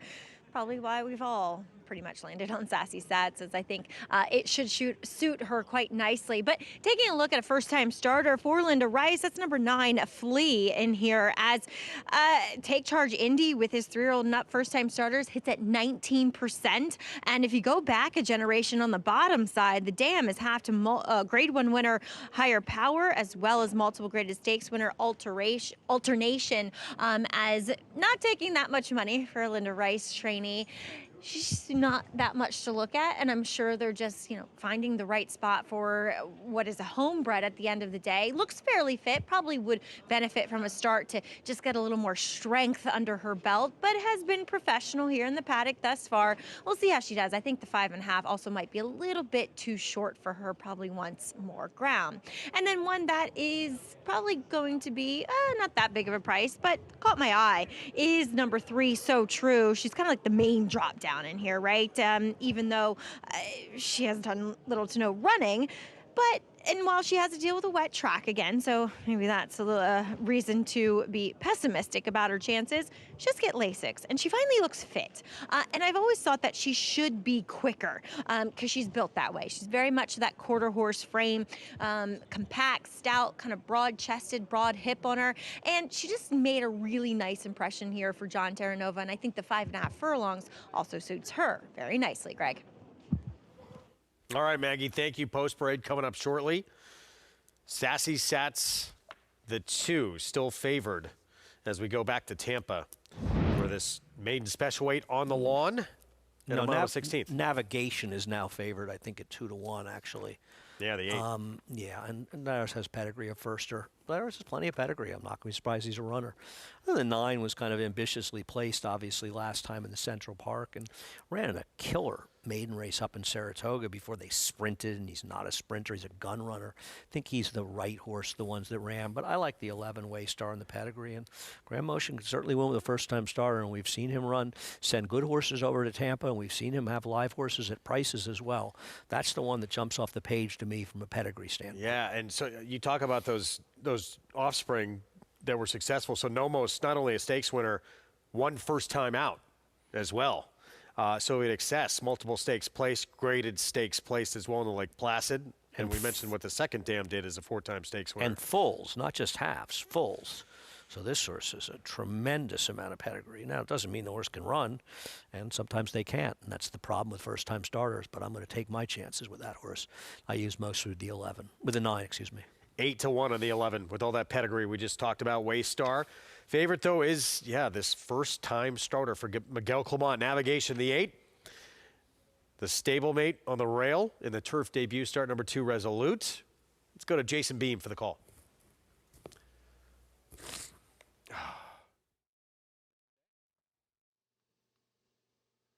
Rider off the 5D Rembrandt in behind. That was Richard Mitchell hopping off. Waystar, the other first-time starter, up to gate 11 for Graham Motion. Mo Beach time goes in. Back on board is Richard Mitchell with D. Rembrandt. Looks like Landing Force, Mo Action, and Ripman going to be the final three, and we'll be all set for a start here. Today's late pick 3.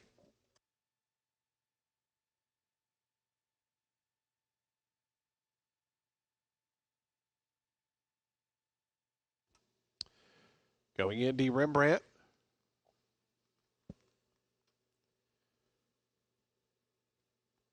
Landing Force coming up. The final 2, Mo Action and Ripman, will be all set for a start. Final grass race of the week. Reminder, race 9 is off the turf.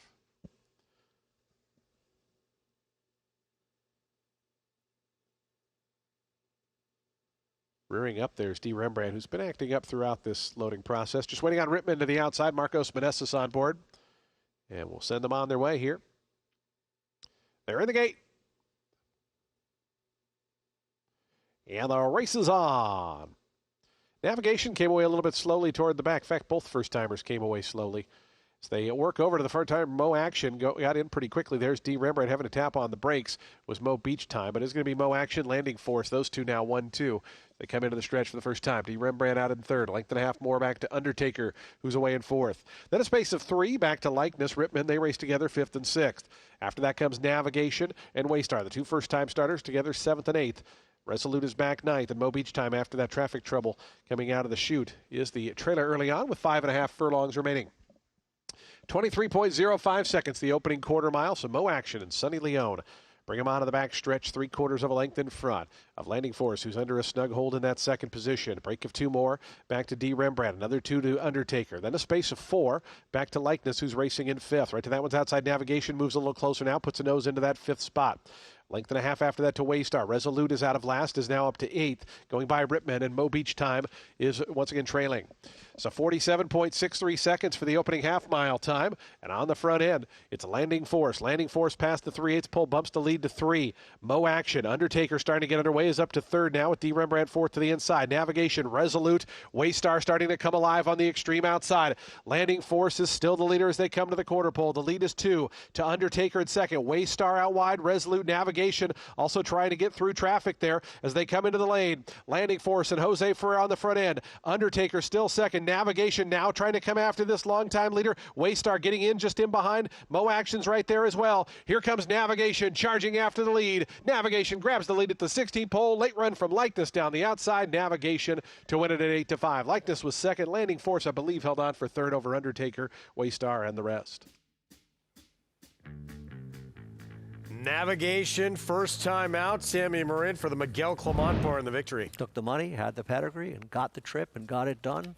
9 finishing second, running better, and my 11 will win probably his next start, hopefully with a professional rider. Extremely wide around that turn. I'm surprised he stayed in the turf. He was so wide. Looking at the favorite here, Sassy Sats for Ray Handel, 9-5. Yeah, I wouldn't bet anybody in here at 9-5, but I did pick him, and you got to stick with your picks. And he looks like the speed, and he seems like the horse to beat. Dirt debut came last start, was forward, backed up. Gets Lasix today, but yeah, short price to make anyone in this field for maiden 20. A wet track in this field. A turf horse originally, but did show a lot of speed last time, and I actually thought ran fairly well, relatively well enough to beat these horses, and you'd like to think that Christopher Elliott will let him roll in this race. Let's go down to Maggie. Yeah, we'll check in with some second-time starters as we got a look at them trackside, beginning with number 7. That's Lucky Lucky Me for Chris Engelhart. Now, I did not cover her first race, but she does look fit here. She looks strong, too. And what I really liked most is her warm-up. Now, she does have, that kind of pedigree that could kind of go either way when it comes to surfaces. And to me, watching her move, she moved more like a turf horse. She had that kind of extra suspension and that cadence to her stride that usually lends itself well to turf. You're like, why the heck are you talking about that? The turf course is covered in snow, Maggie. Well, it is a very tight sealed racetrack now. So I really like the way that she moved over this sealed tight surface today. I think she'll run better here in her second start, as we'll move on to the outside runner in number 11, Spicy Ticey. For John Ortiz, also gets Lasix for this second start. Did not cover her first effort, which she does come out of common race. So some of the other ones in here, Baseball Lady winning. She's fairly quiet in the paddock. Then she got a very aggressive and big warm-up from Jose Lascano. Super coat to her. Another one that was kind of like meh in the paddock, but once they hit the track, they made much more positive impressions. They're both decent prices on the board. Craig? All right, thank you, Maggie. Here we go. Going to close out this card here in New York with this one here. More coming up from Tampa, though, so don't go anywhere. It was 8, 9, 6, 10 back at Tampa. It's going to be some of the greatest TV in the history of America's Day at the Races. Greg will be gone. I don't know if they're related, but I take no offense. It's going to be Maggie Wolf. Yeah, it's going to be electric. To take it's going to over be crazy. Me. I mean, I feel bad for anybody that turns it off. I really do. Well, now I'm going to tune in. It's going to be amazing. I mean, I thought in this race, the one could be very tough. Clara Vidente? On the front end, yeah. You think this horse will be in front of the 2? A pretty good chance. Okay, I will bet you $1 the 2's in front of this horse. I won't take that bet, but I'll bet 4 to 1 that she wins the race. I also don't believe she's winning, but she does have a couple races that are fast enough. Problem is, one of them was it Finger Lakes. So you like the 1. Okay, I'm not. Listen, you're not alone. Source is the third choice. Not sure why, but Source is the third choice. Got a 65 buyer in that Finger Lakes race against Maiden Special. It hasn't exactly been duplicated. But even the races that have not been duplicated, they're better than anyone else in here. Okay, we're going to agree to disagree, but you've got a lot of company. This horse is 4 to 1 and vying for second choice. I feel like I missed something, but I saw the Finger Lakes race, but it's never been duplicated anywhere else, which is not unusual. Well, the race 3 back. On the turf. How does that not win here? That was on the turf. That's the problem. It's a difference. That stuff's the race green. 4 back. How does that not win here? That makes them contentious. But the problem is, how about the last 2 races? Don't they matter? They were against better dropping. Chris Griffin, the call.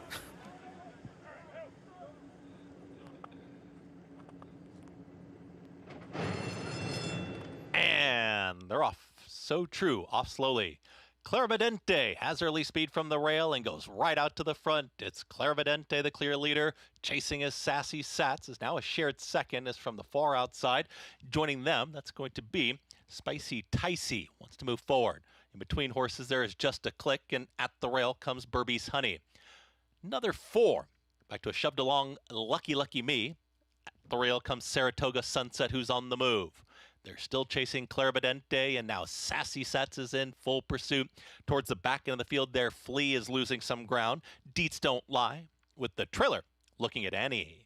Clarividente is still there. It's Clarividente, Dalila, Rivera. They reach the top of the stretch, and Sassy Sets is trying to move up alongside.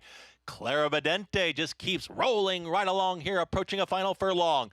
Sassy Sats has been chasing this leader throughout. Clarividente is just opening up this margin. 16th left to go, got right to the front, and it was over. Clarividente crushes Sassy Sats second. Then came Lucky Lucky Me, and Flea was flying from the back for 4th. Then 1 minute 6.90 seconds. Clarividente, good for this rider, too. Young apprentice, does not get a lot of opportunities. Dalila Rivera got to the front and keeps on rolling. Great call by you. You were all over this horse. I didn't agree. I was wrong as usual. Should have bet me that $1 because she got right to the front. And she increased. Basically a winner every step of the way. Sassy Sats chased, but she was never getting by this horse. An easy winner. What did he say? 1-2-7. Lucky Lucky Me was third. 9 to 1. Good call by you, Greg. Just you can get out now. You can leave. The winner. Now you're gone. 9 to 2 in the end for Jose Jimenez. And we'll spice things up a little bit too to close things out for the pick 5. Yeah, great call. I did not take a look actually at the Will Pays. I know the 2 was a big favorite. Peak right now. Dalila Rivera, 7-pound apprentice. Did her job. Got to the front and goes gate to wire for the win. This pick 5 going to come back over $2,000. You should have had it. 1-2-7-9. Meanwhile, back at Tampa, navigation. First-time starter Miguel Clement. What a start he is having in this meet. Yeah, and this horse ran. Remember Traipsing. Traipsing debuted and finished 4th behind Newspaper X, the dam of this horse. And then they broke her maiden at Presque Isle, synthetic. And she was entered her next start in the turf at, I think it was the first race at Gulfstream. And I remember I wanted to bet her, and for some reason I forgot. I'm an idiot. She made $41. I remember thinking, that's nice. She actually was pretty good. And this one can run as well. The 11's going to be very tough with a professional rider and a reasonable post next time out, because Gallardo practically went the dirt horse course on this horse. $5.40 for the win in the debut for trainer Miguel Clement. Stone Farm, Matacat Stables, and Sammy Marin aboard. Race 8, 7 furlongs in the starter optional claiming group. Fillies, mares 4 and up. And 8-5 Full Moon Magic outside. Yeah, I had a lot of trouble with this race. Dominant win last start. Yeah, Full Moon Magic, but was against a very, very, very, very soft field. And that concerns me a little bit, a horse we've seen in New York. I preferred the 4, Long Gone Sally, who right now is the second choice. It comes off a win last start. Back-to-back wins, in fact. And can be forward. Sammy Marin will look for another on that 4-year-old filly. All right, so that 8th race coming up next. Card closes out with a nice moment for this young rider, getting a big opportunity to get a victory in this maiden 20 race, and gets the job done. Certainly did nothing wrong there. Aggressive, broke well, never got in the way of this horse, and that's all you can ask. That is it for me. I will Feel see better? you on Thursday, I believe. Thursday. I'll be here. Maggie Wolfadell stepping in for me. I love her for that. We love her for me. Going to take you the rest of the way, along with Andy Serling, with more coverage coming up from Tampa. They're about 16 minutes away from race 8. Stay tuned.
Aqueduct is the only racetrack within the confines of the 5 boroughs of New York City and faced intense competition from several other tracks located in the vicinity.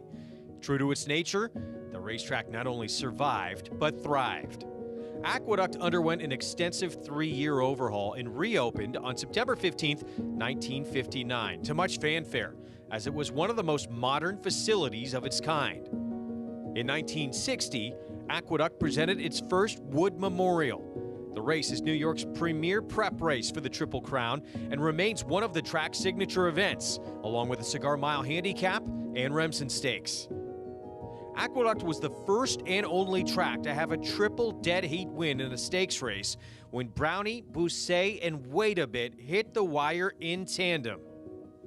In 1965, it was the site of the largest crowd ever to witness a thoroughbred race at that time in the Empire State, when more than 73,000 packed the stands to see Gunbow in the Metropolitan Mile. The legendary Cigar began his famous 16-race win streak at Aqueduct. He scored impressively in the 1994 Nairobets Mile as part of that win streak. The race was named in Cigar's honor after he retired in 1997. The last racetrack Secretariat placed his hooves upon was Aqueduct. He was retired there before commencing his stud career at Claiborne Farm.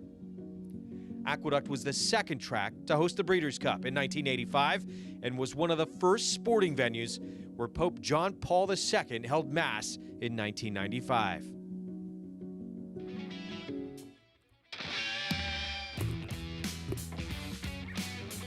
Well, it's been a great history of racing at Aqueduct. It's actually the first track in New York City I went to after going to Saratoga. And look at the leading riders all time. I think we've heard of that guy in front, and that's the MiG. And that's quite a margin between Richie and the great Angel Cordero, who probably didn't, had started obviously before Richie. Richie spent a lot of winters here, but Richie had a great career and won a lot of races at Aqueduct. No wonder it's his favorite track.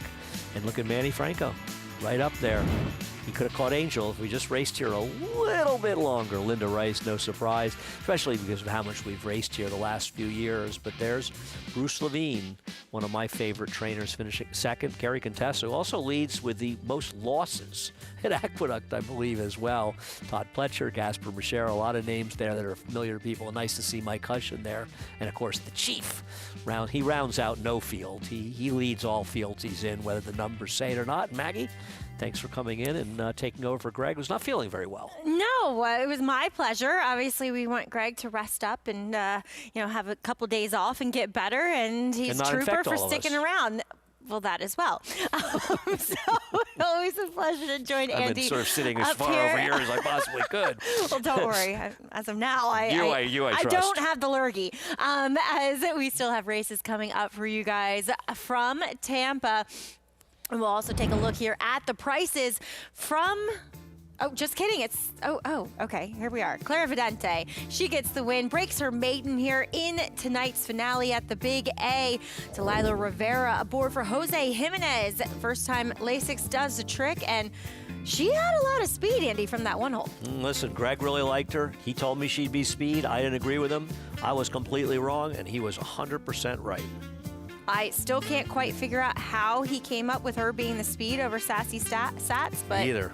He was right. He was as right as you could be. I know. As Sassy Sats, she was a disappointing second in here, well beaten, and settling for third was number 7, Lucky Me at 9-1. So a nice 11-20 for the win on Clara Vidente. How about the exact? It doesn't flow off your tongue very well.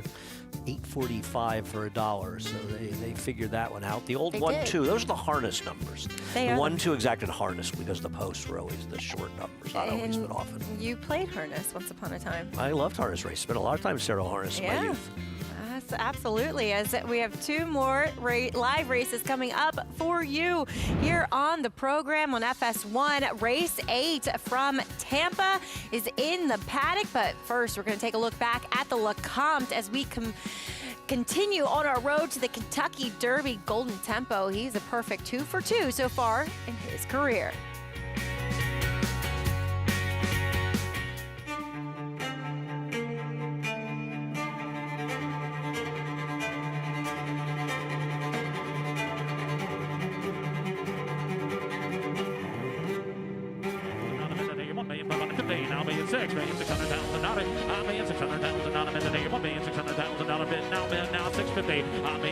1,650, 1,650,000, not anybody else. 1,650,000, not a minute, 1,650,000, not a half.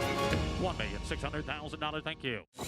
You bet with Nairobets. Bet any track, anywhere, anytime. Download the Nairobets app to play today and get a $200 deposit bonus. Watch live horse racing. Get expert picks. Boost your bankroll with weekly promotions and hone your handicapping skills with exclusive tips and tutorials. Download the Nairobets app now. Sign up now to claim your $200 deposit match bonus. You bet with Nairobets.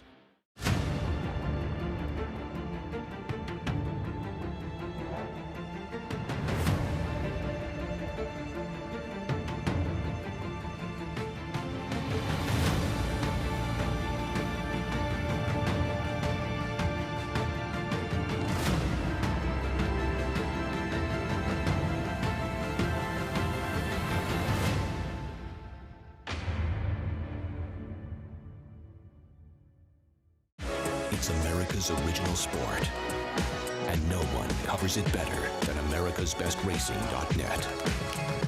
From the sport to the lifestyle, the best races, horses, and destination venues, cocktails, gambling, fashion, and more.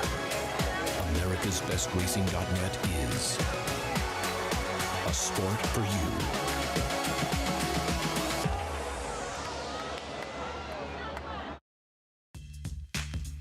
Welcome back to America's Day at the Races. Live coverage here on FS1 from Tampa Bay Downs. But first, we'll take a look back at the Lecomte, offering 20 points to the winner on the road to the Kentucky Derby. As Andy, it felt as though inside was the place to be, though we're going to see the winner close here and dive to the rail beneath Jose Ortiz. Yeah, I mean, I think right here, Jose sort of wants to get the horse outside, but he just couldn't get outside, and it was so wide open inside, he was able to come through. But you know, these closers usually get more momentum getting the outside, and the other Cherie DeVaux, that horse is sort of fifth or fourth on the outside right now, does finish second. But you have to be impressed with this horse who's just making his second start. Broke his maiden 4 weeks earlier at 6 furlongs with a pedigree to go longer. Stretches out in a competitive field. It was not a particularly fast race. Another Cherie DeVaux maiden broke a maiden almost the exact same time earlier in the day, and both got 81 buyers. And obviously, from that speed figure, this horse is not yet a major contender for the Triple Crown races. But given it was just the second race of his career, less than a month after his debut, he's really progressing very well, and there's going to be room for more improvement, but there ain't a lot of time for that improvement heading the Derby. But this is a very nice horse. Yeah, and you would have to think with that pedigree that there is still a margin of improvement, because looking at the pedigree, obviously the sire Curlin, bit of more of a late developer. But like you said, too, he's going to have to improve quite quickly to be competitive in this year's Derby. Yeah, it's hard to really see him right now as a major player for the Derby. I mean, I loved he had the Phipps Silks in the first race, or Vinny Viola's Silks in the second race. They own the horse in partnership. They bred him, too. Yes, I love it. Well, Carumba Yeah. was a Phipps horse, and I love seeing those Phipps pedigrees and seeing that. And, of course, Vinny's very popular here, a terrific guy and a major owner in the game. And I'd like to see this horse do well, and I'm happy for Cherie did so well. A 1-2 finish for her is absolutely sensational. It's just hard to right now say he's a definitive player for the Derby. I think he's a very good horse, and I'm looking forward to seeing what he does going forward, how much he can improve, how quickly. Of course, the next step at the fairgrounds will be the Risen Star, but speaking of sooner than that, we'll have the Holy Bull Southwest and Withers coming up on January 31st, and then to Tampa for the Sam F. Davis, as well as Santa Anita for the Robert B. Lewis. Looking forward to that Southwest. Looks as though there are several horses with talent heading there. And you're not going to be there, I'm so not. you're particularly looking forward to it. I'm looking forward to the Holy Bull. I'm looking forward to seeing Nearly. The Todd Pletcher horse is 2 for 2 now at Gulfstream, and we've seen Todd do well at Gulfstream, but that horse was very impressive with a 96 buyer last time out, which is one of the faster figs that any of this crop have run, and he got slammed. It was a 4-horse field, but he got absolutely slammed at the start of that race. So much can change as we head to that first Saturday in May, but horses are hitting the track for today's 8th race at Tampa. 7 furlongs on the dirt. It's an optional allowance as we'll meet the field here and kick things off with a post-prediction Parade with number 1, Divine Romance. Doesn't have much speed in this race and appears to be a bit slower than these, but comes off a decent enough effort. Cloud Storage. I know we all wish we had more of that, but coming in kind of second off the layoff. Yeah, this is a horse who's getting on in years, but seems to be competitive, but does the better race running at Thistledown, I think. Awesome Pick.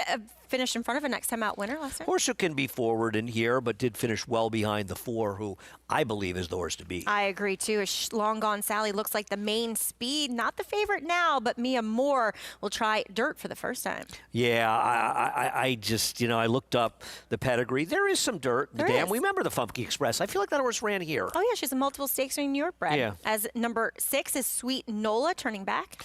I like the turn back angle. I just don't know if she's recent form is good enough. And Juan Arriagada looking for another win on the card. Ice Queen is a long shot, getting to the dirt for only the second time. Yeah, the way Ray Outsider is just probably not on the right surface and doesn't seem to win much on the right surface. There's a horse we're a little bit familiar with, having run here at the Big A, Full Moon Magic. Yeah, it's nice to see this horse again. The problem with her, I know that she comes off a big win, but that was a $5,000 conditional claiming race. This is a much tougher field. I know that win was fast enough to win here and a big win, but the competition is significantly tougher in here. That's why I prefer the 4 to her. And I also like the 4's speed. Not that she's slow early. She can be forward as well. With the Tampa races, does it seem like speed has been good on the dirt? I'm trying to think. We did Feels see Garamond lose. It seems sort of fair in what we've seen, right? I'm trying to. Garamond lost, and we ran that. Well, the speed won. So speed won the one sprint we've shown. It just seems like the last couple of days watching. Listen, speed in the dirt is usually good. It's going to be an advantage in general on dirt. It seems like Tampa has been. I don't watch enough, and I haven't to say I've seen strong biases, but it does seem like being forward might be an advantage. And it's always an advantage to have speed. It's always an advantage to have JK on the program. Jonathan, your thoughts here on race 8? Thanks, Maggie. That's so nice of you to say. So kind. Yeah, I agree with Andy. I'm on the 4, Long Gone Sally as well. I love the speed, obviously, of this horse in dirt racing. Also, to Andy's point, wow, I've almost passed out. I'm agreeing with Andy too much. I will say this though: the horse was claimed for $8,000 and then has been running in protected races, and now 2 races in a row. I think that says a lot. They claimed this horse for $8,000. The horse won, comes back in a protected race, runs well, wins again, is protected again in this spot. I think races like this, they can be as formful as any races in racing. And I think Long Gone Sally, no pun intended, is long gone. Yeah, it feels like we all agree on this of Mare as we were just discussing the shoot, Andy. What?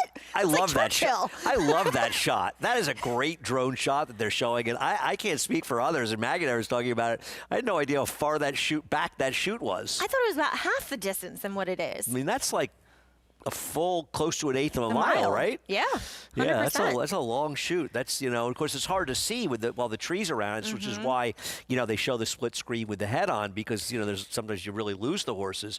And that can't make it easy to call the races. I was up with Jason Beam when I was there last weekend, and he has a TV right here, so he can see. He has to. But it was good to catch up with Jason. I am a big Jason Beam fan. I think that Jason is a terrific race caller. He's a very accurate race caller.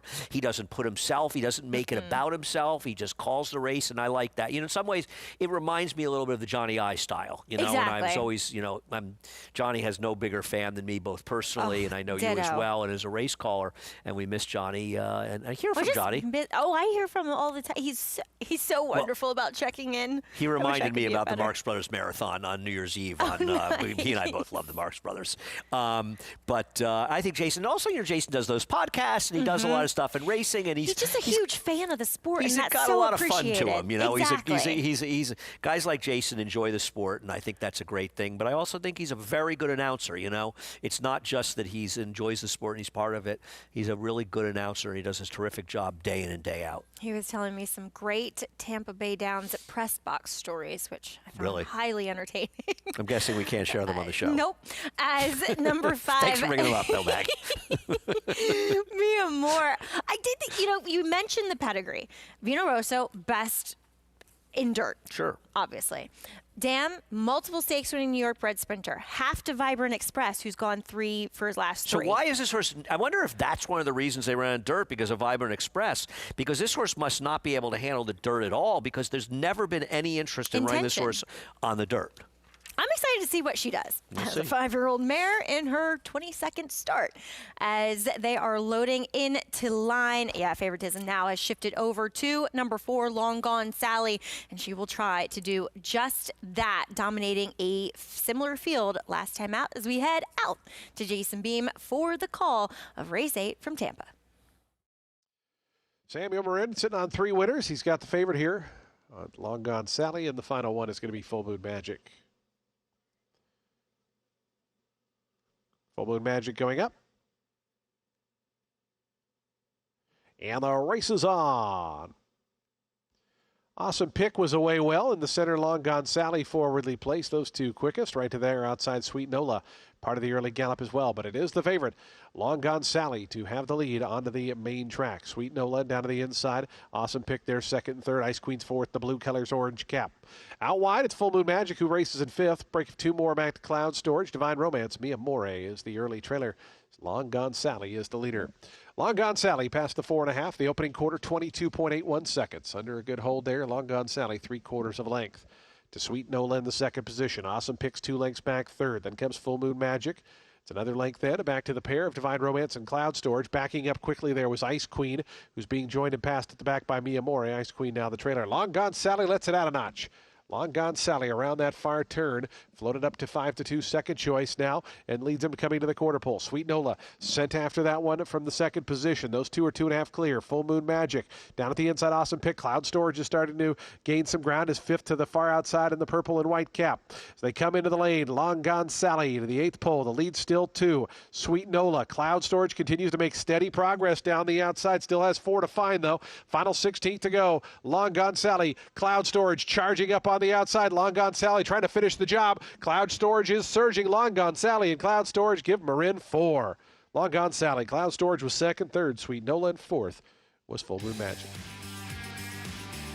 As you heard Jason Beam say, Long Gone Sally gives Sammy Marin 4 on today's card, padding that lead just a bit. Little desperate to the line, but she had it wrapped up. She ended up the 2nd choice. She went from 8 to 5 to 5 to 2. That's at a generous. very generous price and some sort of miracle. Maggie, Jonathan, and I all agreed, and this horse still managed to get to the wire first. You were here for it. You wouldn't believe it if you weren't here for it, but it actually happened. At a decent price, too. She gets the win 4-6. Unofficially there at Tampa for their 8th race. Congratulations to Lynn Rarick and Tom Abramson winning connections here with Long Gone Sally, who wins her 4th race in a row. Well, earlier today, they drew the Pegasus World Cup as White Abarrio looks to get back on track after some disappointing things transpired at this year's Breeders' Cup. We'll hear from his trainer, Safi Joseph, after the break.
America's Day at the Races continues with you here at Sammy Wren, holding up 4 fingers. That's right, because he's had 4 winners on today's card as he guided Long Gone Sally to the lead and to the winner's circle here at a generous 5-2, Andy. Yeah, I was just having a text conversation with a trainer, or shall remain nameless. It's not Chad Brown, if people are wondering what that is. And we were talking about how Sammy is just the best rider there. Oh, so you like him now? No, I've always liked. No. I'm the guy who told Chad Brown last year he should be riding Sammy. I thought Acacia told you that. No, I told Chad, and then every time he rides a horse for Chad, he loses. Chad yells at me. There's no justice in this game. Well, you're the one. If you guys don't think that, you know. Andy, however, had a long dissertation about how we should not different cover story. Sammy. No, that's a whole different conversation about Acacia is Sammy's biggest fan. There's no doubt.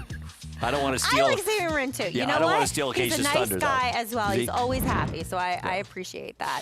As race number 9 will round out the card for Tampa Bay Downs. It's a claiming 16 off the turf here. And Andy, I thought still a lot of dirt for him to go on. Yeah, I thought this was about as big a 2-horse race as you could find. I think the 5 Cupid's Dude is way the horse to beat in this race and should be a heavy favorite. Yeah. But why is Uranium 10-1?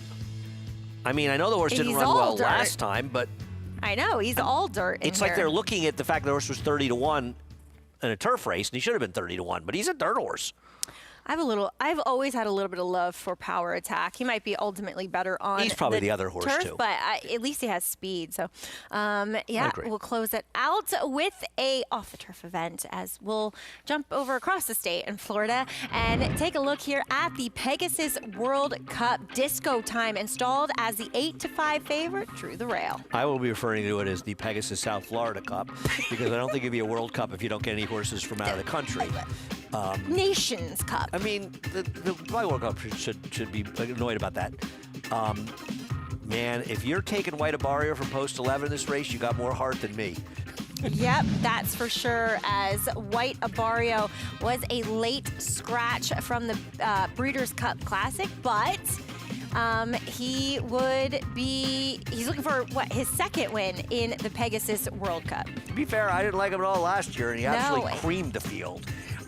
But, I mean, the White Abario we saw the rest of the year, he seems to like it in Florida. But before this, he wasn't coming in good form either. No, I didn't like him in this race, so maybe he'll run better down there. But, I mean, his second half of the year was not particularly good, and then... He's an odd horse, to say the least. Yes, I agree. But you can't scoff at that record, and he has maintained a high level of competition throughout his career. And Safi Joseph, he is his trainer, and he's looking to get this guy back on track in the Pegasus World Cup.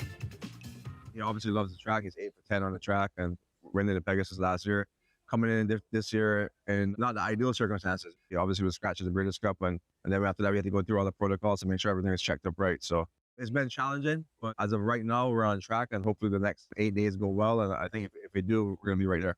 I mean, just a really top-class horse from basically from the beginning, from 2 years old, and to carry up to this year. Now he's 7, but even on last year at 6, it just showed that he was as fast, if not faster, on the raggers and sheets. It just shows the tremendous ability that he does have. I mean, so for a horse to go that long, it is unique in this day and age, especially a dirt horse to last that long. And hopefully he has a little more fight in him still.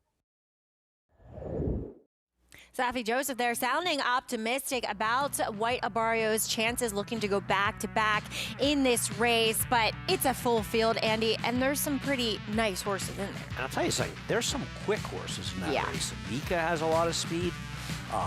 Madacat Road has a lot of speed. And, you know, Disco Time runs back to the race that he ran here. He's going to win here. I mean, he went a 112 buyer or a super fast figure and won like just laughing at the field. If this is the kind of race he can run, he's going to win. Obviously, Sovereignty is who he is, but what if this guy was involved in the 3-year-old season as a whole? Source ran almost as fast a fig as Sovereignty did in the Travers when people were telling me he was as good as Flightline.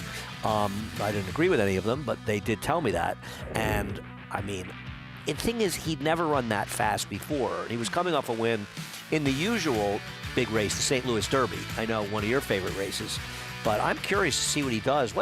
I'm also surprised he's not going to the Saudi Cup. He's a Juddmonte horse. You would have thought with their connections in Saudi Arabia, I originally was saying he was going to go. Saudi Cup was moved up, so he's not running in both, and he's clearly staying here. Maybe they just wanted to keep him here. And after that win here, they seemed adamant that they were going to the Middle East. Maybe they want to try for the Dubai World Cup. Where is that horse? Is it Long River, the horse who won the World Cup so impressively 2 years ago for them? That he goes in the party circuit, and then he runs every year or two.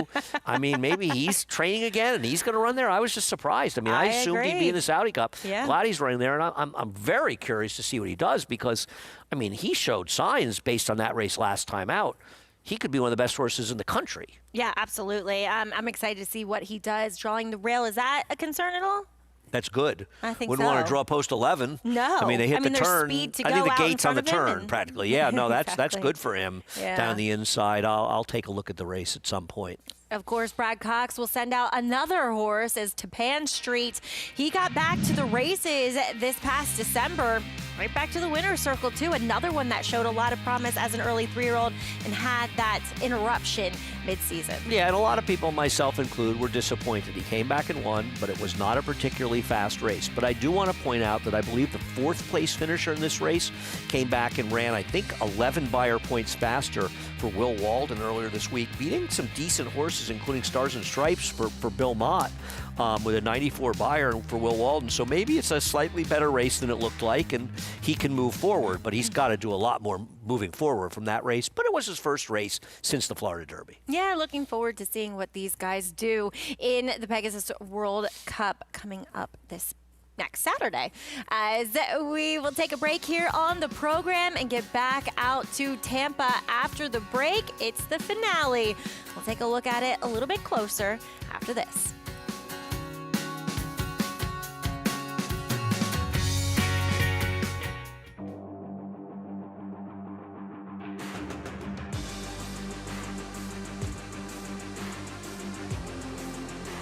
Bright future indeed. Bright future, the son of Curlin to win by 4. Bright future, Proxy, here's the line. Photo finish, Bright future. Bright future, look at that. Bright future, the class prevails. Bright future, standing at Claiborne Farm.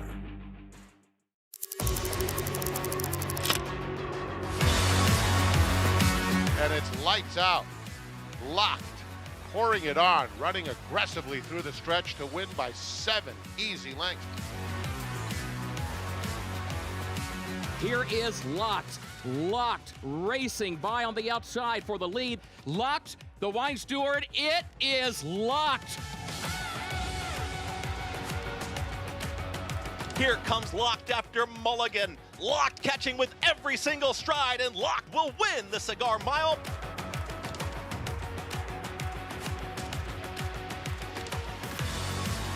It's all about Locked, dominating the Big Cap, cruising home to an effortless 8-length romp.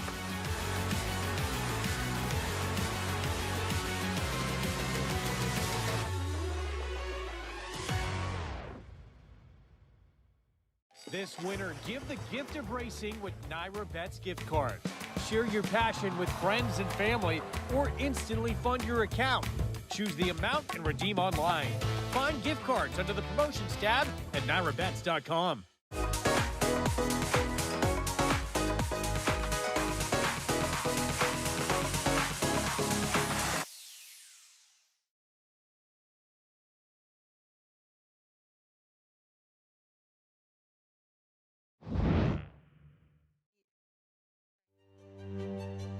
So War Dancer is a yearling that we bought at the Fasig-Tipton sale in 2011. And then he took us on a journey beyond our wildest imagination. He was just always an honest horse and a smart horse. There was an allowance race in Keeneland where he got held up at the gate. And they're off, an awkward beginning for War Dancer, who broke in the air and is absolutely last. And then it's, oh, bad start for War Dancer. War Dancer's in the back by 12 lengths. And then all of a sudden, boom, he comes flying and he wins the race. War Dancer, bold challenger positively. War Dancer, bold challenger. War Dancer, unbelievable. Then when he retired, I said, oh, why don't we stand him stud? It'd be easy. He's by Warfront. He's made over $1 million. He's a graded stakes winner. And then we started down the journey of making him a stallion in New York, which possibly the hardest thing I've ever done in my whole life. I'm originally from New York. My husband's originally from New York, so it was pretty much New York or nothing. In order to survive, I realized we needed a package that was unique. And right out of the gate, we started having winners. 2020, okay? That was our first crop. We have Step Dancer and Pivotal Run, 35-1 and 49-1 on Labor Day weekend. Wouldn't you know it, we come in first and second. And from there, it just kind of took off, and we've had a lot of success. Miss Big Bucks, she won the Stallion Series. And then 26 Black came in second by like a quarter of a nose in his Stallion Series. And I think we have a lot of up-and-comers. And they're off. A couple things I've noticed. They all bust out of the gate. You see war dancers almost get the first call. The second thing is they're level-headed, they're smart. You'll talk to most trainers, they say, I love the war dancers. So he's proven himself as a sire. And quite frankly, in New York, it's all about the racetrack. It's been very, very exciting. And I want to thank everybody who supported us because it was an uphill battle for years until you finally have runners that make it a little bit easier. Welcome back to America's Day at the Races, and there's a son of War Dancer. That is number 7, Power Attack. I've always loved this horse. He's so handsome, striking, dark bay with the white down his face. Always very aggressive. I'm sure that groom cannot feel his hand now. And after being 0 for 9 in 2025, he started out the year with a win, and that was an off-the-turf race, just like this one is. I think this one's a little tougher, but I think you're right. He's definitely one of the players in this race. Absolutely. But I'm going to have to bet Uranium at that price. Does have some early speed. But yeah, Uranium obviously looked like a 30-1 shot on turf. But, I mean, this horse has run some fast dirt races, especially against this crew. Yeah, he's won going longer, too. I mean, granted, his last race was bad, but he ran very well 2 races back. I think the 5's the horse to beat. I'm going to use Uranium with a 5, and I'll throw the 7 in. Yep, Cupid's dude. He's sitting up there at 2-1 currently. He definitely doesn't have as much speed as you might like to see, so we'll see. Maybe a little more pace could be beneficial as Uranium. There he is. He's in the paddock. He's ready to go. We'll check in with him after this break on America's Day at the Races.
It's a bright future as we take a look here at the new Belmont Park.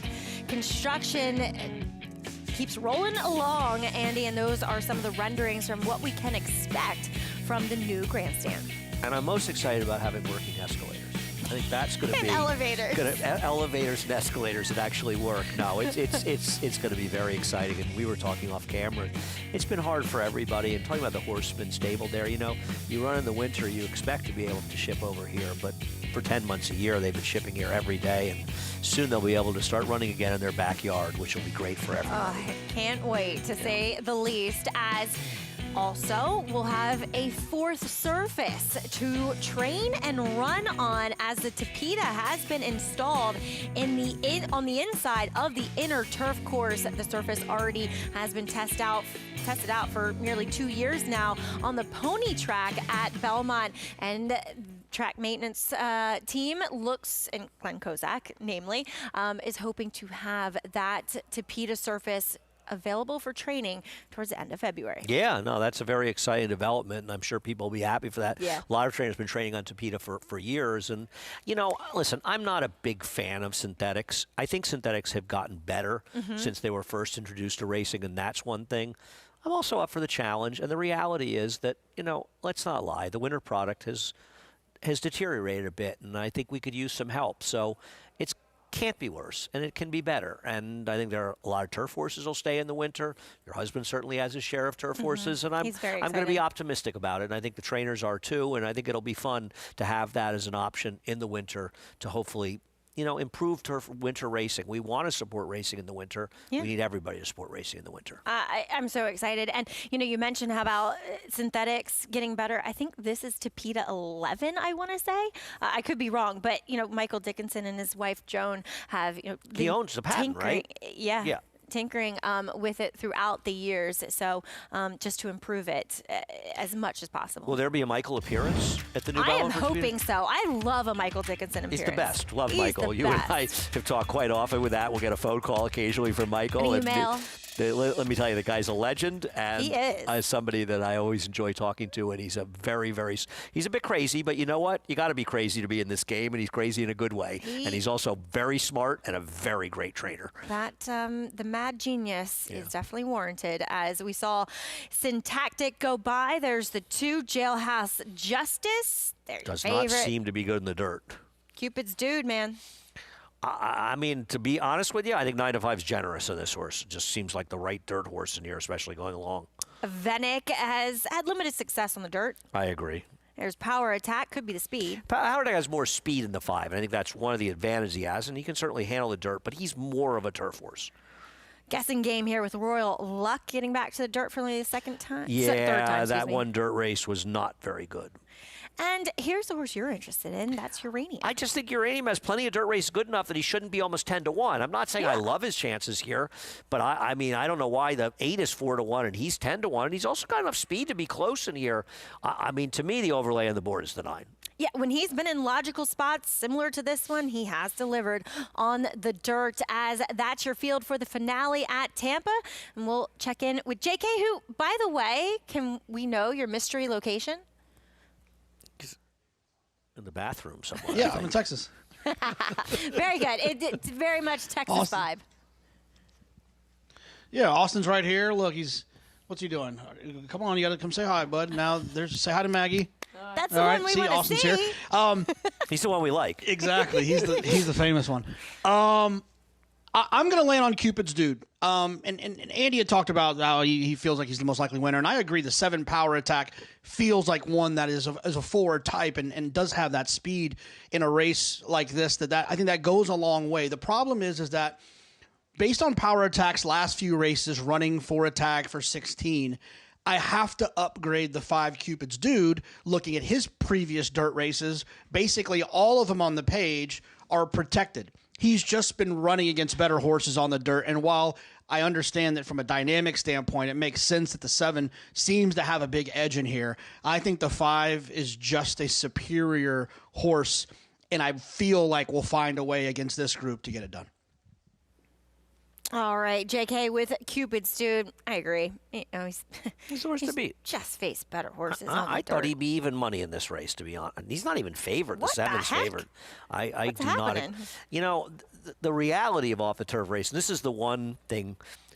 Listen, when we start running Tapeta, we're going to use it in the winter, and we're also going to use it for off-the-turf races. And it's going to keep the fields bigger, and it's going to give the people with turf horses a fairer chance to stay in those races, and I totally get it, and it's better for everybody. But I'm going to miss off-the-turf races because they are the only races that, not always, but you will find value. And I believe that the 9, for instance, is crazy value here.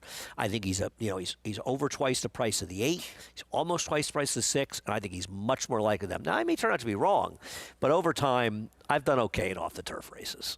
There will be opportunities. And I think sometimes people get stuck. They've handicapped the race, and they say, I like this horse, and they're going to determine to bet him on whatever surface. You've got to say to yourself, what if you handicap this race as a dirt race? And sometimes people just don't really look at it that way. They think, I like the horse. I don't care what surface they're running on. And to me, the only things that matter are surface and distance, right? Okay. How much do connections play into that? Because you look at the connections on the 9 Uranium, and they're lower profile than what you have on, obviously, the favorite well, the 8, with Wanavilla. the guy does nothing but win, right? And the 8, that's probably the only reason why he's taking money. Trainer who beat Garamond earlier. Exactly. But this is an 8-year-old. I mean, listen, he's got decent enough form, but he's run twice in the dirt and did no running. So I don't know why. In fact, this horse's race, one of the races I think that didn't finish actually on the dirt. This horse's race in Chile. This horse raced at 1 3/8 on the dirt at Chile. But they made no interest in showing this horse to run in the dirt. So, I mean, that's not exactly. I mean, you're right. The connections do win at a high percentage, but I don't see it. Yeah, no, that's what I'm saying. I'm wondering if that's what's keeping your price up on Uranium. Maybe. I don't know. I don't quite understand it because Uranium has got plenty of dirt races on his recent form that make him a player. His last race was bad, and that is a bit of a concern, but at 10-1, I don't be any worried. And look, you have the top 2 jocks on the, battling favorites in here. Cupid's Dude, Sammy Camacho, and Power Attack has Sammy Marin looking for his 5th on the card. Sammy Marin's a terrific young jockey. He is. I don't think he's good enough to ride. I wish Acacia was here. No, Maggie's referring to is that I was teasing Acacia because she was determined to do an interview with him on Wood Memorial Day. And I was kind of wondering why we were interviewing Sammy Marin on Wood Memorial Day. To be fair to her, we were struggling to find storylines. And she was looking at a new story, riding for a Hall of Famer, and Shug McGahee. Yes. The greatest. Do you know that Shug has not won a race since the Red Smith? Wow. Finished second earlier today. Gugino? No. Who I thought it was Smith? Gugino too. Yeah. Gugino won it last year, right? Right. No. Somebody said it wasn't Gugino. Gugino in the Nick? I can't keep these races straight. I can't either. It wasn't something honor or something. Thinking. Oh God, I can't think. My brain has gone to mush. Fort Washington, but I don't think he won. No, it was not Fort I don't Washington. think I like ran Fort it. Washington. I It's a do good too. horse. He won the dinner, whatever that Yes, race is, in the formerly known bog. as the Dixie. In the bog, right? At Pimlico. Right. Yeah. Well, the dinner party was a horse many years ago, right? Dinner a very party. good horse. Yeah. Did I tell you about the great gift I got from the people doing the preservation down in Maryland? They sent me the Sally glass. Ellen? Well, they sent me a glass from the '76 DC International because they hear me talk about it. It was my DC favorite race. International. Yes, They're very wonderful. much So, appreciate that. Sally Ellen, Sally Eck as well. But Sally Ellen Hurst is who has bred my Jack Russell. Oh, really? Who I'm going to get another I'll one have from. to show you. There's a letter in my office. I'll show it to you. Yeah, no, And they're great ladies. I was hoping they'd send me an email and I could send them a thank you letter, but it was very nice of them. You're to going think to of have to me. handwrite it. You're going to have to old They school were sort of saving things as they're tearing down Pimlico. No, and they've auctioned things off, and Cool. they've all the proceeds, 100% of the proceeds have gone to aftercare. Right, and I want to send them a donation for something. Yeah, no, I will find that out. You find it out for me, will you? What? Gugino won the Red Smith.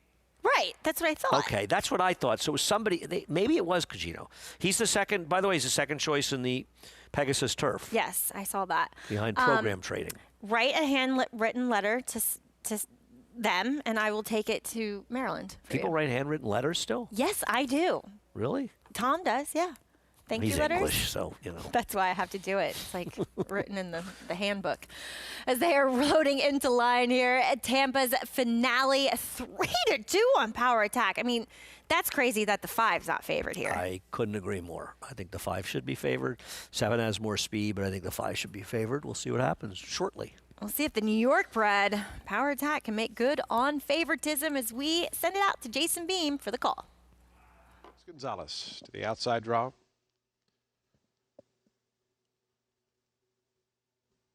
Uranium goes in. They're in the gate. And the race is on.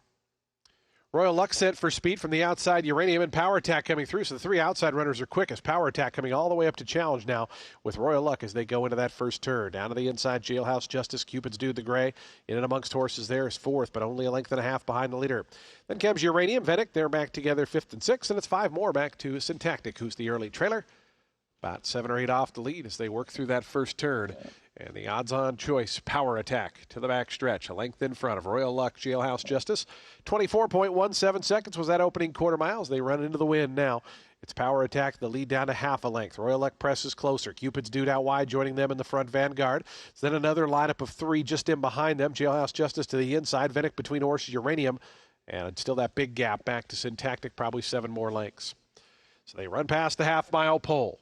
And the leader is still Power Attack, 3/4 in front of Royal Luck, who's given a little bit more urging to go up and go after this longtime leader. Cupid's Dude on the outside. Those 3 in a line. They're 2.5 clear of Vedic. On the outside is Uranium dropping back a touch. Jailhouse Justice, Syntactics drawn to within about 10 of the lead as they went to the opening half, 47.99 seconds. Between horses, Royal Luck just in front of Cupid's Dude. Power Attack still battling away, but is now 3/4 of a length back in third. Uranium's coming onto the scene. 4th in the red colors, going to wheel toward the outside. Then comes Vedic as they have a final 1/8 of a mile left to go. Cupid's Dude, Royal Luck, they're shoulder to shoulder by the 8th pole. They're 2.5 in front of Uranium. Vedic trying to put in a bid. 16th pole, though, and it's down to these 2. Royal Luck and Antonio Gallardo on the inside. Cupid's Dude, Sammy Camacho on the outside. Cupid's Dude prevailing late. Cupid's Dude to win it.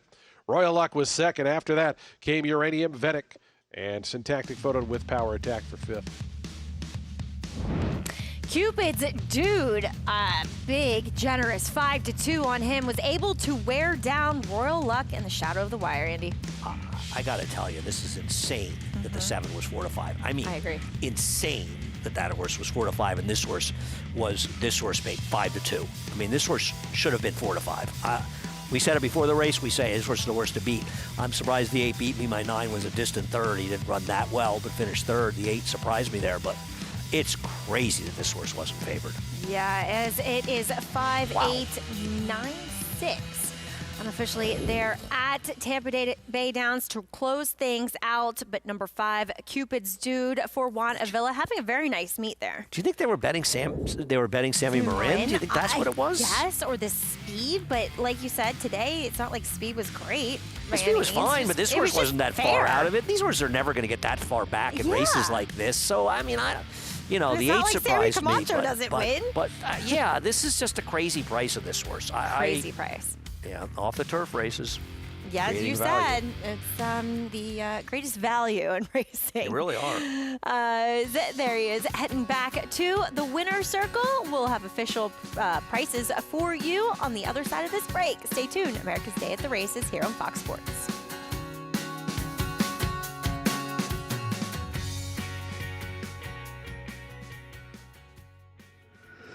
A warrior from the start. Dornock is coming back! Dornock in the Remsen! What separates the best isn't just talent, it's meeting the moment. Look your rival in the eye and say, not today. It will be Dornock to win the Belmont Stakes. And Dornock stubborn! Dornock wins the Haskell! A world-class athlete made for the fight. That's Dornock. A provision in a bill passed this summer reduces the tax deduction for wagering losses from 100% to 90%. This unfair change would tax horse players on a percentage of their losses, could cost over $1 billion in handle, and threaten thousands of jobs in the racing industry. That's why the NTRA is fighting to pass the Wager Act, a new bill that would restore the deduction to 100%. Tell Congress to pass the Wager Act. Visit ntra.com/wager. Oaklawn Hot Springs is here for when you need to break away, when you want to reward yourself, when you deserve to indulge, when you want to be close to the action. It's all here. So what are you waiting for? Live racing returns with the classic racing season. So plan your stay at Oaklawn Hot Springs and come join the fun. Racetrack Television Network brings you every race, from every track, on every screen, every day. With monthly packages starting as low as $5, RTN gives you great value and access to more live HD streaming and race replays than anyone. Visit RTN.tv today to sign up and watch on almost any device, including Roku and Amazon Fire. RTN has packages that start at $5 per month.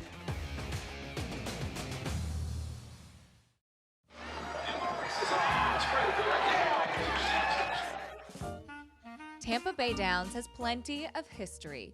Today, there are many new things to see and do, and perhaps most importantly, the track's racing surfaces have become a big draw for owners and trainers looking to find the winner's circle. You know, I'm not gonna lie, the turf course is beautiful. And when we started training, me and my wife, we had horses that were turf horses, and we needed to spend the winter somewhere. So we give it a go, and we really enjoy the place, the atmosphere, and the fact that horses winter very well.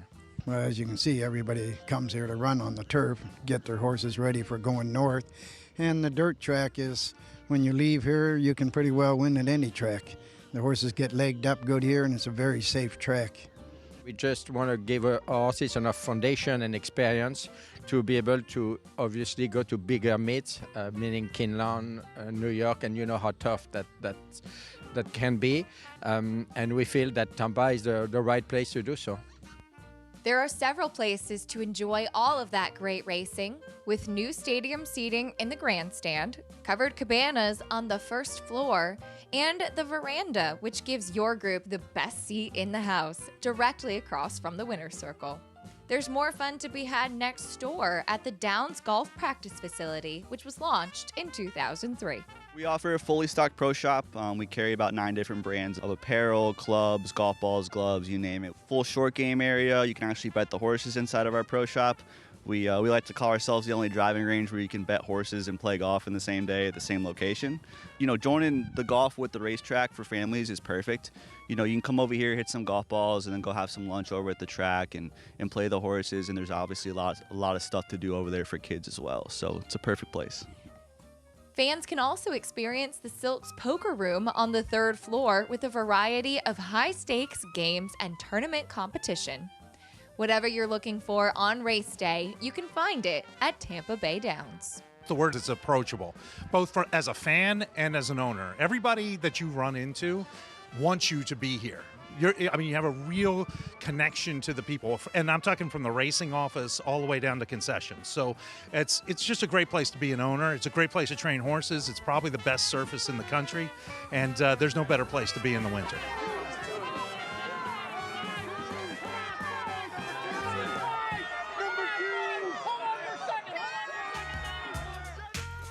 Welcome back as we learn a little bit more about Tampa Bay Downs as Cupid's Dude goes into the winner's circle there as he gets up and gets the win in the off-the-turf race 9. And Sammy Camacho aboard as well for trainer Juana Villa. And a big overlay at 760 in there. Just, you know, and that's something we talked about with these off-the-turf races. You don't just dismiss a race because it comes off the turf. I mean, you may not end up wanting to bet on it, but keep an open mind because a horse like this should never have paid this price. No, as he tracked the pace 3 wide and was able to get up over the 8, who was taking a lot of money, probably based on connections. Royal Luck, who actually did run pretty well back on the dirt. Why didn't we have that double, the 4 or 5 double that paid $31? An easy game. Yeah, what? That'll do Not it for that live easy. racing on the program, but you gotta look to the future. As we discuss the Pegasus World Cup, it's also the Pegasus World Turf, and we'll take a look at some of the players, including program trading. Drew Post, too. It's the morning line favorite. As he should be. And he comes off an absolute nightmare trip in the Breeders' Cup Mile. Yes. Flavien was following the winner, and the winner stayed inside. Flavien tried, and it's the right move to sort of duck outside, and apparently he's next to Kalick. I was going to say, is that Kalick? No, but that's the other door stop. Program trading. and Flavien felt bad after the race, but, and he just got completely and totally stopped in the stretch. And I don't think he was winning the race, but he could have been second there. And he'd run very well in his return race in the mile at Keeneland to race before that. He did. Yes, and a little more distance will probably help him, so it's nice to see him back and looking for, I think, his 4th Grade 1 win. Yeah, wow. Yeah. It's good to see him just back in the races. Yeah, he won the Saratoga Derby, the Hollywood Right. Derby. He won the turf race, the Turf Classic on Derby Day. Mhm. Very exciting win by He a was nose. upset by his stablemate in this race last year, right? No, he didn't run. No, he didn't run in He this didn't race. run after the was Spirit of St. Manhattan Louis the year that won before. it last Spirit of year. St. Louis won it Yeah. last year, yeah. All No, right. there was no Carvish horses last year. Program trading installed at 5-2 if Flavien Prat aboard. Well, we have to bid farewell to one of our integral players, David York. He is one of our audio engineers here on America's Day at the Races with Naira. He's moving on to some new endeavors, but we have to thank him for his several years of work and commitment to the I show. agree. Very popular around here, a terrific guy who does a sensational job, and we have a lot of people behind the scenes you just never see. And David's terrific, and we really are going to miss him around here. Not just because he's such a good employee and a coworker that we have, but also because he's a terrific guy and a great guy to be around. So I'm sure all of us wish him the best of luck, but we'll miss him. And definitely always has a smile on his face, and I did not know he was that good at twirling a walkie-talkie. And he rides the subway, too. Hey, you move up in Andy's eyes when you're a subway rider, so I'm down here in Andy's eyes. I cannot Kyle ride the does. subway. Chelsea does. Yeah, Resty does. I'm not good at that Malcolm stuff. does. Chris does. Well, that'll do it for this show. You can catch us coming up next Friday, 2 to 5. Make sure you check your local listings here and catch all the action on America's Day at the races.